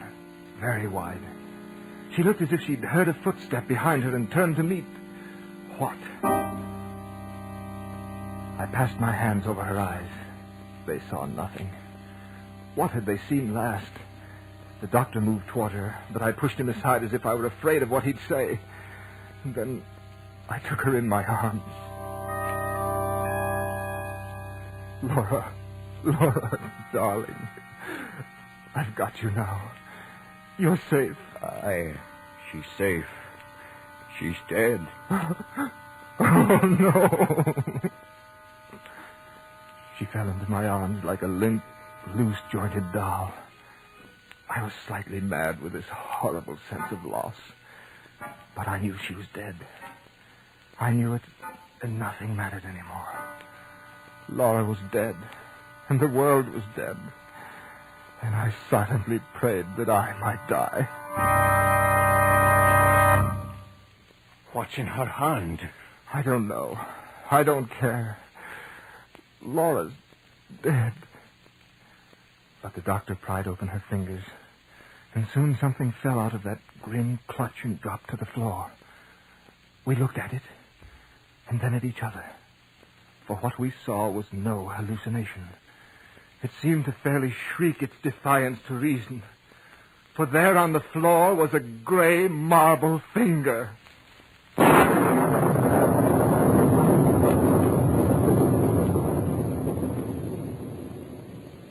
so runs the tale of Man-Size in Marble.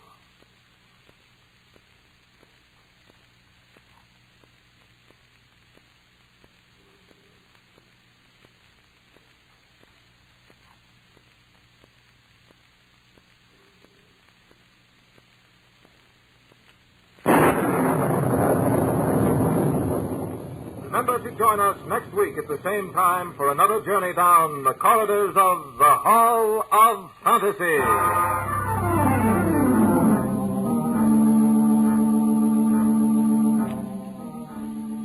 Tonight's story was adapted from the story by E. Nesbitt entitled Man-Size in Marble. Heard in tonight's program were Carl Grayson as Vance Langham, Beth Calder as Laura, Phyllis Perry as Mrs. Dorman, and Archie Hughley as Dr. McCarthy. Musical background was provided by Earl Donaldson. The technical supervisor was Nephi Sorensen. This program was written by Bob Olson and produced and directed by Richard Thorne.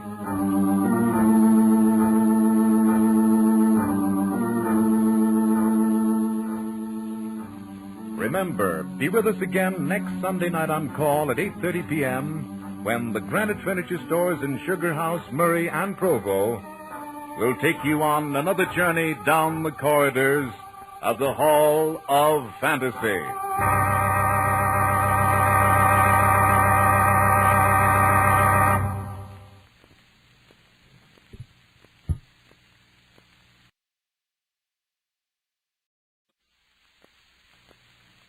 Ladies and gentlemen, the Granite Furniture Company with stores in Sugar House, Murray, and Provo presents The Hall of Fantasy. Welcome to the Hall of Fantasy. Welcome to the series of radio dramas dedicated to the supernatural, the unusual, and the unknown. Come with me, my friends. We shall ascend to the world of the unknown and forbidden, down to the depths where the veil of time is lifted and the supernatural reigns as king. Come with me and listen to the tale of The Judge's House.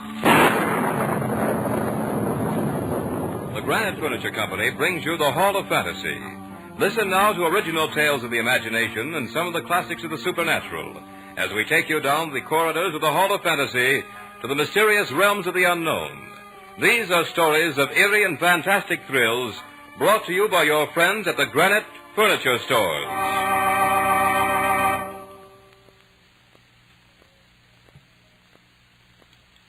And now for tonight's story, a radio adaptation by Bob Olson of Bram Stoker's story entitled The Judge's House. Justice, peace. How can we be certain of either when hatred burns unchecked even beyond the grave? I am Malcolm Lane. This is my story. I want to tell it to you while there is still time. I watched them carry the parcels into the judge's house. Mrs. Whittam, whom I had engaged as my housekeeper for the next 3 months, was directing the activity. She was an amusing little character. I had to promise that she wouldn't have to stay in the house after it began to get dark. The upholsterer's man was coming up the pathway with a cart and a new bed. Mrs. Whittam had insisted on this one new piece of furniture because, as she put it, a bed that just hasn't been aired for 50 years is not fit for young bodies to lie on. And she was right, of course. But my head was too full of plans for study to worry about such details as my living quarters. As for the tales about the harsh old judge whose house this had once been, I had only a mild enthusiasm. He must have been quite a character, though, to make an entire village fear him and his house, even 50 years after his death. Mrs. Whittam was positive there was something about the old place, though she nor anyone else quite knew what it was. The consensus of opinion, however, was that they would not take all the money in Grinwater's bank to spend an hour here alone. But Mrs. Whittam startled me with a very rational statement. The place is full of rats, and rats is bogies, just the same as bogies is rats. That explanation suited me very well, for as I said once before, my head was full of plans to study. Examinations were coming up soon, and I had paid 3 months' rent on this old house, so that I would be assured of peace and quiet while I prepared for them. The only mysteries I'm interested in, Mrs. Whittam, are those of harmonical progression and elliptical functions. They're mystery enough for me. Not that you won't find company here, Mr. Lane. I've already cleaned all of 50 years of dust from everything. Oh, but that waistcoat in this room must be hundreds of years old. And you'll find creaky doors aplenty, and loose flats all over, ready to flap in the wind. And bureau drawers that stick and then fall down in the middle of the night. And don't forget the rats. No, Mr. Lane. Don't forget the rats. The workmen were all gone, and but for the busy little figure of the housekeeper, I was alone. It was for this that I had taken the tiresome ride to Benchurch, a remote little town that had all the attractions of a desert. It was drawing close to evening as Mrs. Whittam was unpacking the last hamper, and I could see that she was beginning to cast worried glances about as the shadows began to creep into the corners of this huge dining room I'd chosen for my living quarters. "Oh, you may go now, Mrs. Whittam. It's getting dark in here, and I'm sure you're anxious to get home. You've done well with this old room. I shall reward you with complete possession of this house for the last 2 months of my tenancy. 3 or 4 weeks will be all I'll need, and I'd hate to see that rent money go to waste. Thank you kindly, sir, but I wouldn't stay here I know, for all the money in Drinkwater's bank. I'm really grateful, for I do want to be alone. And if you were not so opposed to it, I might be tempted to accept your company. Ah, you young gentlemen. You fear nothing, and I'm certain you'll get all the solitude you need here. Good night, sir. You'll find your supper beneath the cloth. Good night, Mrs. Witham. Oh, yes, this was comfort. After I'd finished my supper, I cleared the great oak table and got my books out. Then when I'd put fresh wood in the fire and trimmed the lamp, I sat down to a spell of hard work. I hardly looked up from my books until nearly 11 o'clock, at which time I threw some more wood in the fire and indulged in one of my most deeply ingrained habits, that of tea drinking. I thoroughly enjoyed tea and drank it this night with a sense of real enjoyment. Soon the new wood I had thrown on the fire began to crackle, and the new flame threw quaint shadows about the great old room. And as I sat there sipping my tea, I reveled in a complete sense of isolation. Then, for the first time, I noticed the noise of the rats. Strange, I hadn't heard them before. Maybe they're just getting used to me. But they're bold enough now. How busy they were. And what strange noises they made. Up and down the old wainscot they went, and over the ceiling and under the floor, racing and gnawing and scratching. There were so many of them that I'd have sworn that if they set their strength to it, they could have carried the house away. I had a smile when I recalled the words of Mrs. Witham. Rats is bogies, and bogies is rats. The stimulation of the tea gave me a sense of security, and I grabbed the lamp to take a good look around the room. Strange why such a beautiful old place should have been so neglected for all this time. The carving in the oak panels of the wainscot was fine indeed, and that around the doors and windows was of rare merit. I saw some old pictures on the wall next to the fireplace, but they were coated so thick with dust that I couldn't distinguish any of their details, even though I did hold the lamp high above my head. Now and then I would get a quick start as the light fell upon the old walls and disclosed the glittering eyes of a rat as he would stick his face out of a hole or a crack. In an instant, it would disappear with a squeak and a scamper. Another object that struck me as odd was the rope of a great alarm bell that hung in the corner of the room on the right-hand side of the fireplace.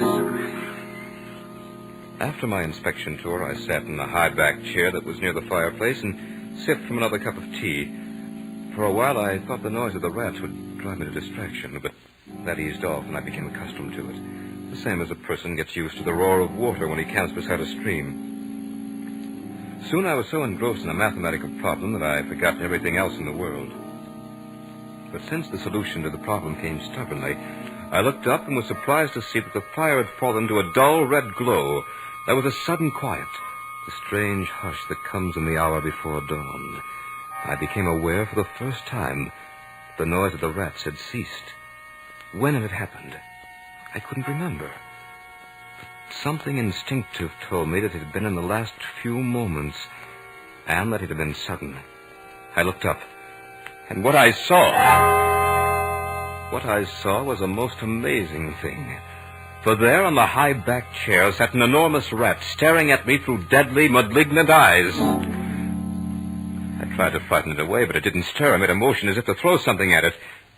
But it only bared its teeth angrily, and its cruel eyes shone all the more bright. I'd grabbed the poker from the hearth and was going to kill the creature. But before I could reach it, that enormous rat jumped to the floor, and with a squeak that sounded like a consummate hit of the whole world, scampered up the rope of the alarm bell and disappeared in the darkness. Then, as if by a signal, the noise of the other rats started all over again. By this time, I gave up working my problem and bartered it for some much-needed sleep.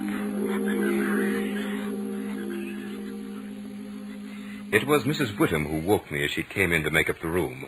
You're much paler this morning, Mr. Lane. I am? You shouldn't stay up so late with your work. It isn't good for you. But tell me, how did you spend the night? I was certainly glad to see you. Alive? Oh, yes, that was quite all right, Mrs. Witham. The something didn't worry me too much. But the rats certainly held themselves a camp meeting. There was one that sat up in that chair by the fireplace and wouldn't go away until I chased him with a poker. It was the biggest old devil I've ever seen. Old devil? Maybe it was the old devil. I only meant Never that... you mind, sir. Many a true word is spoken in jest. Well, pardon me, Mrs. Whittam. I didn't mean to be rude. But the thought of the old devil himself sitting in that chair last night struck me as being rather funny. And it's a good thing you can laugh. But all the same, if I were to spend the night here tonight, oh, heaven forbid, I'd make sure I was ready for him. That night, the rats put on an earlier show, for their scamperings began almost as soon as I'd finished with my supper. The cursed creatures seemed to get on my nerves, and I sat there and puffed my pipe. While they squealed and scratched and gnawed. They seemed to grow bolder by the minute. By now they were coming to the chinks and cracks in the wall until their eyes shone like miniature lamps when the firelight struck them. They'd even make bold sallies under the floor, and I'd have to frighten them away by pounding on the table with my fist. That was how I passed the early part of that night. Despite it, I became more and more engrossed in my studies. And then, a strange sensation coursed through me. For there it was again. Instinctively, I grabbed the handiest object I could find, a book, and flung it at the baleful little beast. But the book was too hastily aimed, and the huge rat didn't stir. So once again, I went into the poker routine. And once again, it put up the rope of the alarm bell. I tried to follow its flight more closely this time, but before I could see where it went, it had been swallowed up in the shadows. And just as it had happened last night, as soon as the big rat had gone, the others resumed their activity. I looked at my watch and found that it was very close to midnight. I built up the fire and brewed myself a pot of tea. I tried to get back to my work, but I suddenly became curious to know where the rat had disappeared to. For I was certain that tomorrow I would most likely get myself a rat trap. I gathered all my books about me and put them in a handy position for throwing. Then I took the rope of the alarm bell and placed the end of it upon the table underneath the lamp, where there would be plenty of light on it. As I picked up the rope, I was amazed how pliable and strong it was. Ideal, I thought, for hanging a man. Soon my preparations were complete. Now, this time, my friend, I intend to learn more about you. Once again, I was hard at my work, and the noise of the rats was forgotten. But just as suddenly as before, I was aroused by that same sense of startling silence. I was conscious of a slight movement in the rope at my elbow. Without stirring, I checked to see if my pile of books was at easy reach. It was. I cast my glance up the rope just in time to see the huge rat drop from it to the back of the high oak chair. I grabbed a book and hurled it. With amazing agility, the rat sprang aside and dodged it. I threw a second and a third, but each time it managed to dodge my battery. It was almost funny, almost. Finally, when I was down to the last book, I took careful aim, and as I did this, the rat squeaked and seemed afraid. I let the book fly. It struck the rat with a resounding thud. It gave out a shrill, terrified shriek, and running up the back of the chair, made a desperate leap, and with the speed of a bolt of lightning ran up the bell rope. The lamp rocked with a strain, but it didn't topple. Then I saw the rat leap to a molding and disappear through the hole in one of the big pictures that hung on the wall. I made a mental note of the exact spot. Third picture from the fireplace, huh? I'll remember that and have Mrs. Whittam scrub it clean the first thing tomorrow morning. I began to pick up the books I had thrown at the rat. As I did so, I took a good look at their titles. Conic sections. Mr. Rat doesn't seem to mind that. Neither did this one on cycloidal oscillations. And this one on thermodynamics he dodged very neatly. Oh. Here's the book that got him. As I looked at the title of the book that had finally hit the huge rat, I could feel a pallor spread across my face. For the title of that book was The Holy Bible.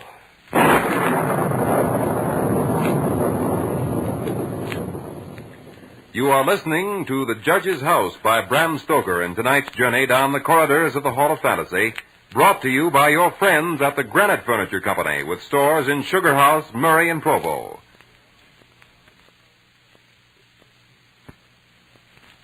And now back to the story by Bram Stoker entitled The Judge's House.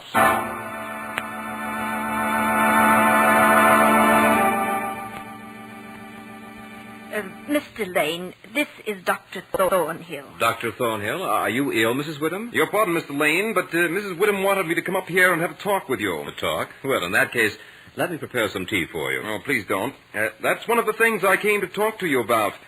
Mrs. Whittam thinks you drink more strong tea than is good for you. She tells me also that you put in quite long hours at your studies. Mrs. Whittam, I engaged you as a housekeeper, not as a guardian. Oh, please, Mr. Lane, I didn't As a matter of fact, Lane, she didn't mean to have me talk to you at all. That was my idea. I see. Well, now that you're here, what do you want me to do? Leave this house. Well, even if I could see the reason for it, I doubt if I would. But as for the tea and late hours, I might be able to give them up. Would it make you feel any better, Mrs. Whittam, if I promised not to study after 1 o'clock tonight? Yes, if you promise. Then I promise. I advise you, not as a total stranger to your problem, Mr. Lane. I was a student once myself, you know. Of course. Shall we shake on it, Doctor? Fine. Now, if you will, I wish you'd tell me what you've noticed in this house. Well, it's just as I've told Mrs. Whittam. I'd be working late, and I'd suddenly... And when I looked to see which book it was that had struck the rat, the devil, as Mrs. Whittam calls it, I was amazed to find that it was the Holy Bible. There now. Please, Mrs. Whittam, you're not hurt. Now, Mr. Lane, you say the rat always went up the rope of that alarm bell? Always. I suppose you know what that rope is? No, why? It's the very rope the hangman used to execute the victims of the judge's hatred. Oh, no. Now, Mrs. Whittam, there's no reason to get upset about this, really. Doctor, you shouldn't put such horrible thoughts in poor Mr. Lane's mind. He has enough to unseat him already. I did it for a definite purpose. Mr. Lane, I want you to fix your attention on that rope. Now, I know you're sound of mind and body, but hard work and long hours and this suggestion of the devil, especially in this lonely old house, can do things to the mind. Now, I don't mean this as any offense, but if you should find yourself having, well, hallucinations or some unexplainable fright, I want you to pull that rope. It'll give us some kind of a warning in the village. We might be able to be of some help. Well, thank you, Doctor. I'll do that. I may get stuck with a problem. Fine. Goodbye, Mr. Lane, and, well, I wouldn't be surprised if Benchurch hears the alarm bell from the judge's house tonight. I didn't quite share the doctor's views, but just the same, I caught myself staring at the bell rope. The more I stared, the more restless I became, and every now and then my mind would conjure up the vision of some wretched victim dangling from the end of it. But that line of thinking would have me out of my mind in a hurry. Mrs. Whittam had made the place neat and homey. I wandered over to one of the big windows and flung it open. I was surprised to find that a sharp wind had come up, a very cold wind for April. It was more than a sharp wind, really, for it was carrying a storm. Little drops of rain began to pelt me in the face until soon it became a thing of fury. I bolted the shutters and built up the fire with some fresh wood. I was uncomfortable and was only vaguely conscious of the reason. Suddenly I knew. The rats were quiet tonight. It gave me a slight case of the jitters, and I instinctively took a hasty glance at the bell rope. The rope was quite still. I wanted a hot cup of tea, but remembering my promise to Mrs. Whittam, I desisted. Instead, I sat at the great oak table and opened my books. Soon I had started a problem, and the noise of the rats began. For the first time since I had taken up residence in the judge's house, I was glad to hear those rats. I had worked for an hour or so and suddenly became conscious of the furious storm outside. I was thankful that I didn't have to be out of it. The faint movement of the bell rope compelled me to walk over to it and take it in my hand. I saw nothing. It had only been the wind, and the rope was rising and falling gently with each new gust of air, which caused the bell to sway back and forth a little. That rope had a deadly fascination to it. I wondered what the judge wanted such a grisly memento in his house. The thought of it sent a chill through me. Or was it a thought? Didn't I sense a tremor along that rope? I couldn't be sure, but at that moment I remembered the picture. I walked over to the table, picked up the lamp, and approached the spot where I'd seen the picture the night before. I counted out the pictures until I came to the third one from the fireplace. Even before I raised the lamp, I could see that Mrs. Whittam had washed it clean as I had told her to do. Then what I saw gave me such a start that I nearly dropped the lamp. My knees almost gave way beneath me, and I was conscious of huge beads of perspiration that were forming on my forehead. Just looking at it made me tremble like an aspen leaf. The picture seemed fairly to leap out at me. For there, dressed in his scarlet and ermine robes with the judge, with his merciless, evil face, his sensual mouth, and a nose that was shaped like the beak of a bird of prey. His face had a cadaverous coloring. It was a ghastly picture. But it was the eyes that really made me go cold. For those eyes were, and heaven help me if I'm going mad, those eyes were the exact duplicate of the evil eyes of the great rat. The picture had been painted in this very room. I began to compare the two, and as my eyes swept the room, they were suddenly riveted to the judge's chair. For there, with a rope hanging behind it, sat the huge rat with the judge's eyes, and the hatefulness was now intensified with a fiendish leer. Never did the wind howl so. This had to stop. I wanted some tea, but I didn't take any. The doctor had been quite right. The nerve must have been getting drawn pretty taut. Strange, too, because I never was in better health. Well, no tea. We'll substitute some brandy. Let's see now.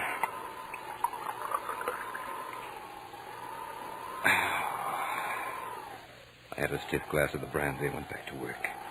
The rats were at it again, and I was glad to hear them, for they had become a sort of symbol of normalcy. The storm raised such a fury that I was unaware of anything else.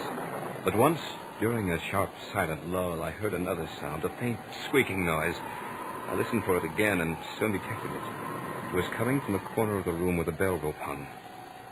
At first I thought it was just the motion of the rope in the storm, but I looked up and saw something in the dim light that made me all the more positive that I was going mad. For there was the great rat, clinging to the rope and gnawing at it. I could see the lighter coloring where the bare strands were exposed. Just then the rat finished its job, and the rope fell to the floor with a thud. For a moment, the huge rat just hung there like a tassel. It was then that I realized what had happened. My only contact with the village was now gone. I don't know why, but I rushed to the lamp on the table, snatched off the shade, and ran over to the picture of the judge. A chill of horror went through me. But I think I must have expected what I saw. It seemed more like a confirmation than a shock. For there in the center of the picture was a great patch of brown canvas, as clean and as fresh as the day it had been drawn over the frame. And where the portrait of the judge himself had been, there was nothing. I heard a sound behind me. When I turned around, I really got the palsy. I suddenly became incapable of movement. I could hardly think. I had been prepared to see most anything, but what was there? For there in the judge's high-backed chair, with his black cap in his hand, his ermine robes fixed about him with a smile of triumph twisting his cruel mouth, was the judge himself. As the clock struck the hour, it seemed to beat the blood right out of my heart. At the 12th stroke, the judge placed the black cap on his head and walked deliberately over to the place where the piece of bell rope lay in a heap on the floor. He picked it up and drew it through his hands as one would a valuable fur pelt. Then he began to knot one end, fashioning it into a noose. He tightened it and tested it with his foot. All this time he never took his horribly cruel eyes from my face. I began to feel trapped. For some reason I could barely move. I could only watch as he started to move along the table toward me. And then with a quick movement he threw the noose at me, as if to ensnare me in it. It missed. He raised it again, never once taking those hateful eyes from my face. Once more the noose came, flying toward me. Once more, with some last ounce of strength, I dodged it. The room seemed flooded with light. The lamp had suddenly flared up high. I looked about the room and was astonished to see the shiny little eyes of the rats as they peered out the cracks and chinks in the wall. I looked up at the bell rope, my lost and last hope of warning the village. It was covered with the little fellows. Funny thing, but those rats were the only thing that gave me even the slightest sense of comfort. For as the rats clambered along the bell rope, the bell itself began to sway, and I heard a tiny sound, yes, very tiny, as the clamper touched the bell itself. It was only a whisper of a sound, but it would grow louder in time. Or would it? At this sound, the judge looked up, and a scowl of terrible anger came to his face. His eyes were like red-hot coals, and he stamped his foot so that the house seemed to shake. The rats kept running up and down the rope as if they were conscious that it was a race against time. Now the judge was approaching me with a noose in his hand. As he came closer, there seemed to be something paralyzing in his presence, and I stood as rigid as a corpse. Suddenly, I felt the judge's icy fingers against the skin of my throat. He was adjusting the rope about my neck. Then he picked me up and stood me on the high oak chair and put his hand on the swaying end of the bell rope. As he raised his hand, I was conscious of my little rat friends fleeing through the hole in the ceiling. They were my last hope. I stood there in the chair and couldn't move a muscle. Now that my last hope seemed gone, I wanted the judge to hurry and get it over with. Soon he'd tied the end of the rope just about my neck, the dangling end of the bell rope. Then he jumped down to the floor and looked at me with those eyes that hated me so. The smile of diabolical triumph seemed to wreathe him in horror. I began to wonder about hangings. I wondered how long it would take, whether the doctor in the village could possibly reach me in time. For I knew that I would soon be sounding the alarm bell. I even wondered what kind of a shadow I'd cast on the wall as I dangled from the end of the rope in this grotesque candlelight. But I didn't wonder for long, because suddenly the judge grabbed the chair on which I was standing with a sudden movement, jerked it out from under me.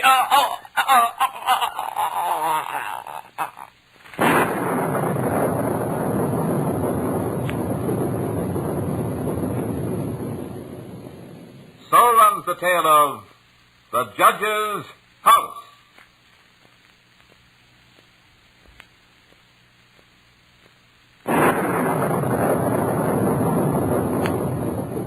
Remember to join us next week at the same time for another journey down the corridors of the Hall of Fantasy.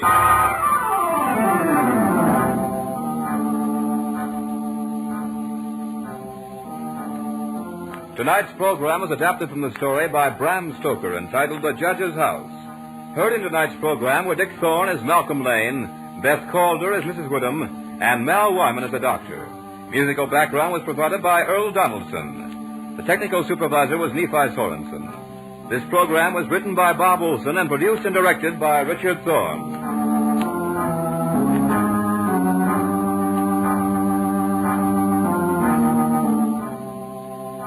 Remember, be with us again next Sunday night on call at 8:30 p.m. when the Granite Furniture Stores in Sugar House, Murray, and Provo will take you on another journey down the corridors of the Hall of Fantasy.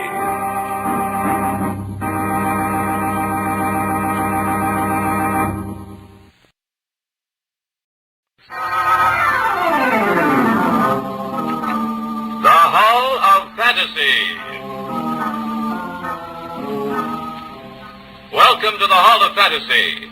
Welcome to the series of radio dramas dedicated to the supernatural, the unusual, and the unknown. Come with me, my friends. We shall descend to the world of the unknown and forbidden, down to the depths where the veil of time is lifted, and the supernatural reigns as king. Come with me and listen to the tale of Death in the Bayous. Death strikes quickly along the bayou. Who's to say the deed was murder?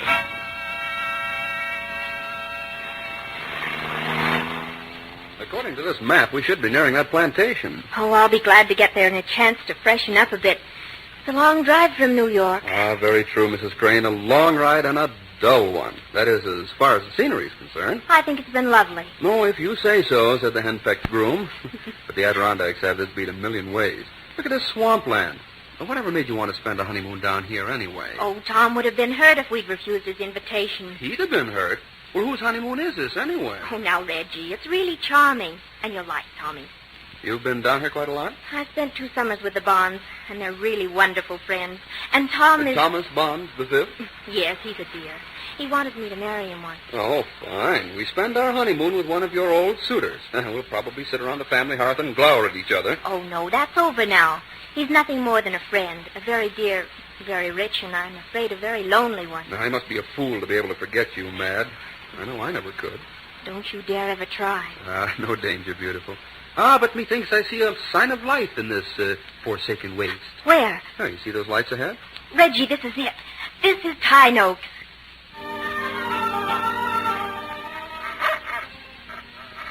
The welcoming committee. Say, that mastiff looks as if he'd like a pound or two of leg. Now, take it easy, Hound. We've been invited. Hello there. Would you let us in, please? Who's there? Oh, it's Amos. Amos, this is Miss Madeline. Why, Miss Madeline, hello, child. Of course, Master Tom's expecting you all. He's pacing the floor right now, he is. Amos, this is my husband, Master Reginald Crane. Yes, Master Reginald. Welcome to Tyne Oaks. You'll just drive up to the house. Master Tom is powerful anxious to see you all. Well, Mad, this is wonderful, really wonderful. I thought you'd never get here. And this is, I presume, the lucky gentleman? Yes, Tommy. This is Reggie. Of course, Reggie. Well, take your things off and join me in the drawing room for a little drink. Lena, take Mrs. Crane's things. Yes, Master Tom. Thank you, Lena. I'd very much like to clean up. Let me see now. That's one, and another. There's your drinks. Amos, take our guest things to their rooms. His rooms? Why, this is a honeymoon, old man. I believe it's legal to... Of course, it seems strange to think of Mad as being married. Forgive me, please. Oh, sure thing. I'm a little dazed about it myself. Fabulous luck, you know. Did you ever see anybody so lovely in your life? No, Reggie, please. No. Never have I seen a more lovely creature. Never. Too lovely for you, old fella. Much too lovely for anybody. Well, excuse me. I'm getting a little self-conscious in here. Tom, how are things at dear old Tyne Oaks? Well, it's not what it used to be, Mad. Echoes of the old days. Since the Colonel and my dear mother died, well, it's a lonely old place. Now it's yours, Mad. Well, thank you, Tom. It was nice of you to ask us down here. Well, I'll be going now. Where are you going? I moved to the guest house this morning. You mean this entire house is a bridal suite. Pardon me, Master Reggie, but do all these things come in? I'll be right with you, Amos. Excuse me for a minute, will you, Mad? Don't forget my black overnight case. Okay, I won't. So you did it anyway. Did what, Tom? Married that... Tom. I told you I'd never let anyone else have you. Tom, what are you saying? Your pardon, Mad. I forgot myself. I thought you'd forgotten that and it's all over. Forgotten? No, not forgotten. Good night. Forgotten. Oh, been forgotten, is it? Oh, Mad, you should never have let me love you so much. Well, my pretty, here's your precious black case. Thank you, Reginald. Oh, why so formal? Well, during our courtship, you called me Reggie. Now we're married, it's Reginald. I'm going home to Father. Oh, please, Reggie, don't joke. Maybe we should have gone to the Adirondacks. Oh, nonsense. All I had to offer you there was a rustic little 3-room cabin. But this plantation all to ourselves. It's like something out of Gone with the Wind. That cabin sounds heavenly to me, Reggie. Now, wait a minute, beautiful. A honeymoon is no time to start second-guessing. This is it. This is what we dreamed about. Yes, sir. By golly, I'm going to make our honeymoon at Tyne Oaks the best either of us ever had. You expect more, then? Oh, I certainly do. Well, mighty square of you to tell me about it. We shall have as many honeymoons as there are days in a year. Oh, Reggie, you're a nitwit, but a charming one. What is it? May I see you a minute, Miss Madeline? Yes, Lena, come in. Excuse me, I didn't know the master was here. Oh, don't be shy, Lena. This is Master Reggie, my husband. How are you, Lena? Nobody the same at Tyne Oaks. You shouldn't have come down here, Miss Madeline. Lena, what do you say that for? Tyne Oaks has always been my second home. Back when Tyne Oaks was the home for everybody. It changed since the Colonel and Master's Bond died. Master Tom changed. He get crazy, drunk, and beat us. Beat you? Why? There ain't no why, Miss Madeline. He just mean. I get so scared of him. And tonight, well, Miss Madeline, he's acting awful. Lena, I won't have you saying such things. Now, you run along, or I'll tell Master Tom. Oh, no, please don't tell Master Tom, please. He'd what? Please don't tell him. Then don't let me hear you talking like that again. I'm ashamed of you. Yes, Lena medicine fool. Lena should be dead. Well, Tommy. Now, Tommy sounds to me like a problem child. He was. Oh, but he's settled down now to this quiet life of the plantation owner. Who knows the souls of men? Well, Reggie, what do you mean? Only that he still loves you and hates me. Now, I could see that right away. He wanted to put us in separate rooms. Can you imagine it? Yes, Reggie, I think you're right. Well, that's what I was going to tell you. While you were out there, he said something very strange. It frightened me. Well, what did he say? He talked as if he's forbidden me to marry you. Oh, he did, huh? Had he ever said anything to you about our marriage? Nothing whatever. That's what startled me. Well, it strikes me, my pretty, that we're... Skip it. What, Reggie? No, nothing. Nothing at all. Say, come on out here on the balcony, Mad. Oh, there's that moon again. And the jasmine. Oh, Reggie, isn't it lovely? Oh, I don't know. You don't? No. Anything lovely outside of you is just too dull to attract my attention right now. Then you retract your threat to go home to Father? Oh, home was never like this. What do you say we stop reading weird meanings into Tom's words and give him credit for this beautiful honeymoon mansion? This is really something, Mad. It's got that cabin beat a mile. I'll bet that little cabin is wonderful. Well, I built it. What was that? That sounds like the dog that greeted us at the front gate. Now, what's he doing out in the swamps this time of night? Well, if Prince is in the swamps, Tom's there, too. Well, then I'll revise the question. What's Tom doing out in the swamp this time of night? Hey, what's that? There's something wrong out there, Mad. I'm going to see what it is. No, Reggie, don't go out No, there. I've got to see. Reggie, come back! Oh, Reggie, you fool. You don't even have a gun. Go on back. Go back to your bride, you nitwit. Go back. Uh-oh. The sentry. Nice doggy. Vince, nice. come here. Down, Vince. Tom, what was that scream?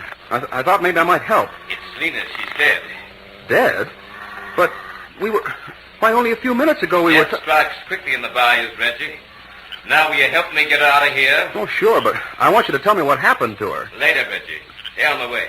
Now, come on out here. Just like that? Well, it looks pretty muddy to me. Is there some way around? No, Reggie, there's no way around. Are you afraid of getting your feet wet? No, but... Well, okay. Here goes. Hey, I went down to my waist. I seem to be stuck. You'll have to give me a hand, Tom. A hand?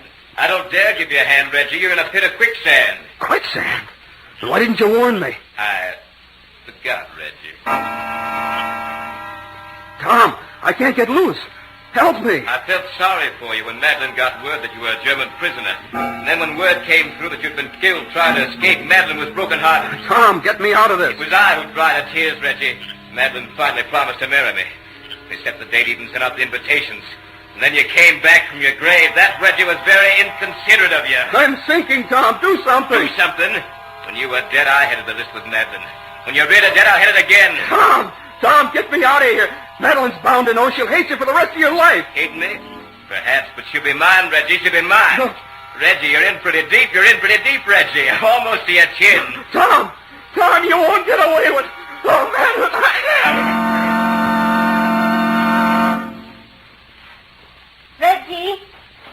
Reggie? Here, Madeline. Reggie? No, Madeline, it's Tom. Oh, Tom, where's Reggie? Reggie? I thought he was with you. That's where I'd be if you were my bride. He came out here to... Oh, help me find him, Tom. I'm afraid to have him out in the swamps alone. Sure, Mad. I'll help you hunt for him. But don't come out here. Why not? I'll come to you. There. You almost stepped in a quicksand pit. Quicksand? Yes. Very treacherous, you know.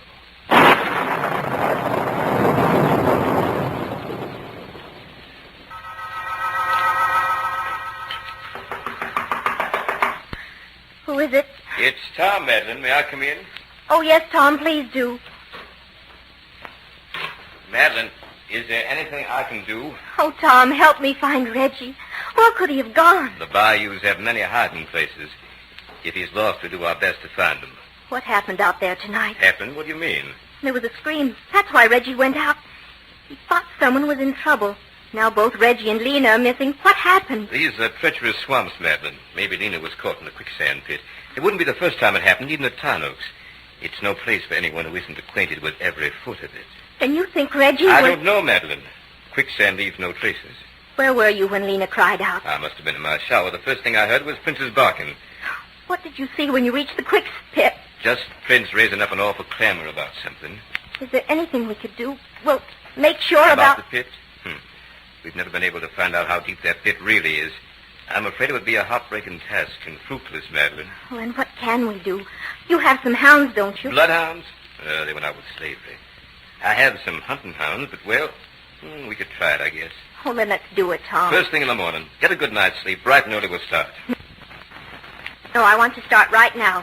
Oh, I couldn't sleep knowing I was doing nothing. You really loved him, didn't you? Love. Oh, I do love him, Tom. I don't want to live without him. You know, All I ever asked of life was to be loved that much. Get your rest, Mad. I'll take the dogs and see what I can dig up. Tom. I'm sorry, Mad. I didn't think. We both need a drink. Here, I'll pour one. Drink this, Mad. You'll feel better and sleep better. Well, thank you, Tommy. You're sweet. It's beginning to get light in the east. I'll soon be able to see where I'm going. Let me go with you. No, Mad. There's nothing you could do, and I don't want something to happen to you, too. You stay here. Oh, I guess you're right. I'm getting a bit drowsy already. I know. I'll put a little sleeping powder in your drink. It'll calm your nerves. Right you are. Oh, my arms feel like window weights. I'm so sleepy. So very sleepy. That's right, Mad. Sleep. Sleep, Mad. Sleep. The Adirondacks, Reggie. Oh, it would have been a lovely honeymoon. Madeline, what have I done to you? If you've only loved me. I couldn't expect you to know what a difference it always made to this old place to have you here.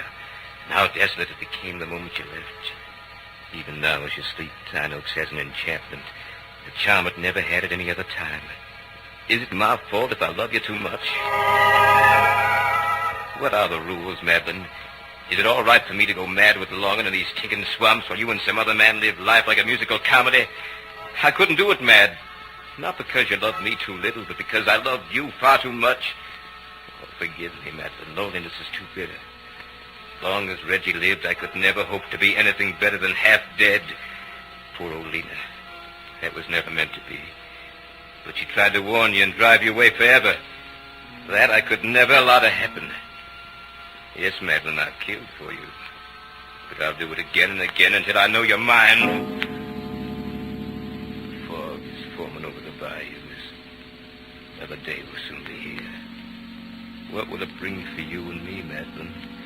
How can I still the heartbreak that weeps inside you, the longing for the lost one? Reggie's gone, it's true. Reggie will never come back. I've destroyed him. But how can I destroy the memory of him? How, unless I destroy the mind in which that memory is embedded? Open your eyes, Madeline. Oh, where am I? In your room. You thought you were asleep. You weren't. I put nothing in your drink. I only suggested that. But I have been asleep. Asleep, I suggested to you only that. You act in my suggestion now, don't you? Yes. You believe in me, don't you? Yes. Then listen carefully to what I have to say. This is what is known as post-hypnotic suggestion. You will obey me. You know that, don't you? Yes, I know that. Then listen and don't forget. But that light, it hurts my eyes. You see a light. I am that light, Madeline. I am the light. If that light ever bothers you, all you have to do is come closer to it. Does it bother you now? Yes. Then come closer. That's it. Closer yet. Now, does it bother you? Yes, it hurts my eyes. It's too bright. Then come closer. Now what do you see? You. I see you. You're very close. Then the light is what? The light is you. And if the light bothers you, what do you do? Come to the light. Come to you. That's it. You come closer to me. Now remember this. That light is all the pain you know. There is no other, no other. Now what is that light? Pain. It's all the pain. And what do you do if you feel pain? I come closer to you. Right. You won't forget that. No, I won't forget. All right, Madeline. Now listen carefully. Reggie is pain. Every time you think of Reggie, you'll come to me. Do you hear that? Come to me. I am Reggie. I am pain. I am the light. You'll remember that. Yes. Good. Now, Madeline, wake up. Oh, hello, Tom. How long have I been asleep? Not long. How do you feel? Oh, I feel a little strange, Tom. Well, how do you mean, strange? I feel as if I'd forgotten something, but I don't know what it could be. But I'll be downstairs, Mad. Join me as soon as possible. Tom, wait. What is it? I couldn't see you for a moment. What do you mean? Just then, when I looked at you, Yes? I saw nothing but a blinding glare of light. I must be going mad. I can't seem to think. I have the feeling that now more than any time in my life, I must think. I must think. What is it I've forgotten? Oh, think, Madeline, think. I've never felt like this before in my life, but then how have I felt in my life? I can't remember that. What happened to me? I want to do something. There's something I must know. What is it? What is it? Who is it? It's Amos, Miss Madeline. Amos. Could I talk to you a minute? Amos. Who's Amos? Maybe he can help me. Come in. Miss Madeline, I can't find Lena. Lena disappeared last night. Do you know where she is? Lena? Who's Lena? Who is she? Why, she's Lena, Miss Madeline. Amos, what am I doing here? What's that? What am I doing here? I'm sick. I can't seem to remember. Amos, where's that light coming from? What light, Miss Madeline? That light behind you. It's blinding. Amos, what are you doing here? I looked for Lena, Master Tom. She gone. She didn't come to the house last night. Do you know where she is? Of course not. But if Lena is lost, we'll find her. Now, don't bother Miss Madeline about it. She isn't feeling well. Oh, I don't mind, Tom. Stay here, Amos, and talk to me. I told you not to bother Miss Madeline. Now get out of here. Yes, Master Tom. Amos go, but Amos find Lena. Amos find Lena. Get out, you tramp. Get out of here before I hit you. Yes, sir. Amos go, but Amos find Lena. Tom, will you help me? I can't seem to remember anything. You need a lot of rest. Look at me, Madeline. Yes? What do you see? Why, your face is... It's what? It's the face I've been trying to remember. Who are you? Come closer. Yes? Now what do you see? Why, you're Tom. Good. Now sleep, Madeline, sleep. But that face I saw a moment ago. Oh, would you let me see it again? I said sleep. Yes, I'm asleep. But I must remember, too. I must remember. Good. She's asleep. I must act quickly. Tonight we'll keep away from here. We'll go on a long trip. She'll never have need to remember. I'll give her a completely new life. Tonight we'll drive out of here. We'll go to Cuba. That's it. We'll go to Cuba and keep on going. Reggie. Reggie, where are you? She's talking in her sleep. She remembers everything I told her to forget. But she doesn't know it. Reggie. Reggie, I can't hear you very well. What is it? What are you trying to tell me? She's talking to someone. She's sitting up. Her eyes are wide open. Louder, Reggie. Where are you? I can't hear you. I didn't hear you, Reggie. The pit! Madeline, wake up, Madeline. Take that light out of my eyes. Look, Madeline, look. Tom. Oh, Tom, I was dreaming. You were? That's strange. You haven't been asleep. I haven't. No, Madeline, you've been right here talking to me all the time. But, Tom... Oh, what's the matter with me? I'd sooner be dead than this way. Why can't I remember anything? You have no memory, Madeline. It's been taken away from you. Who took it away? Why? Oh, just when I need to remember. I took it away, Madeline. You? Why? Because you're about to learn something that will have killed us both. What was it? You'll know soon enough. Until then, don't try to remember.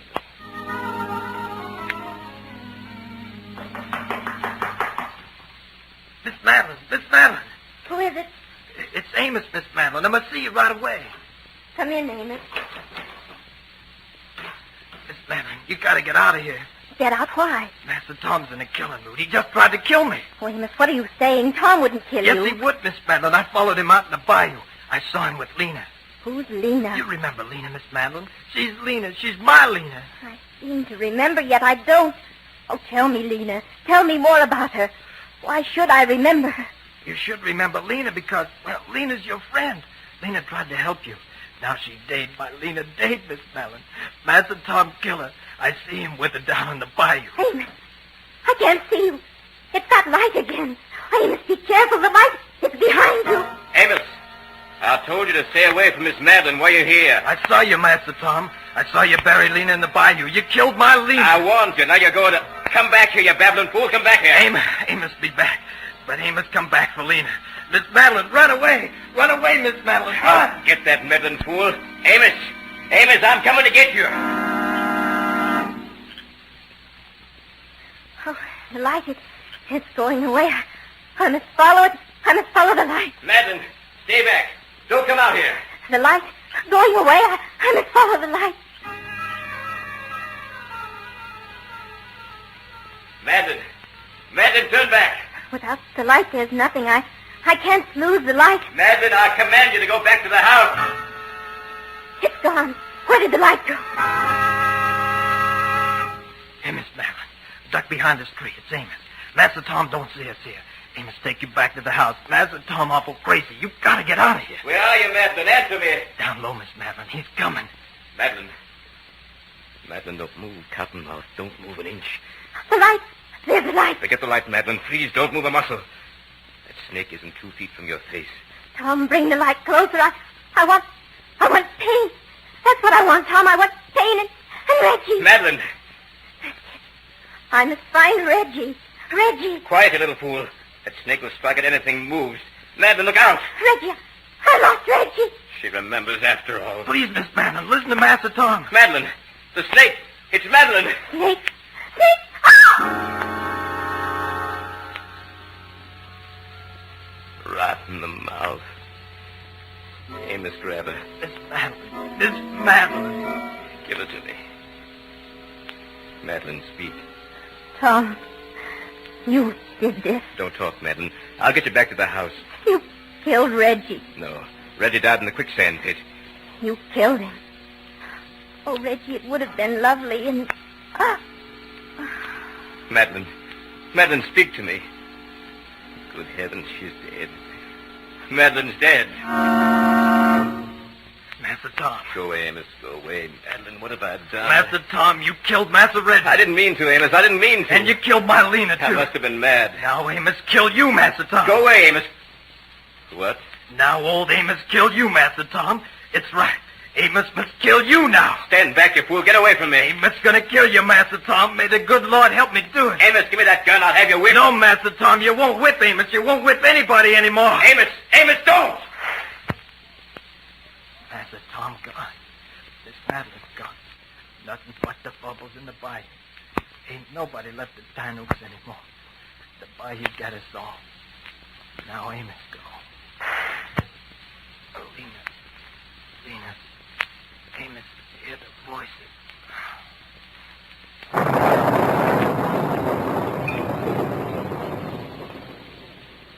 So runs the tale of Death in the Bayou.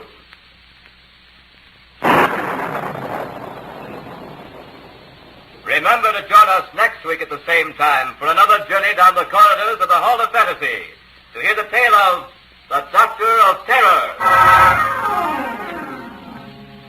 Tonight's story was written by Robert Olson. Heard in tonight's program were Michael Bruce as Reginald Crane, Beth Calder as Madeline, Dick Thorne as Tom, Carol Moser as Lena, and Ken Jensen as Amos. Musical background was provided by Earl Donaldson. The technical supervisor was Nephi Sorensen. Your announcer is Mal Wyman. These programs are produced and directed by Richard Thorne.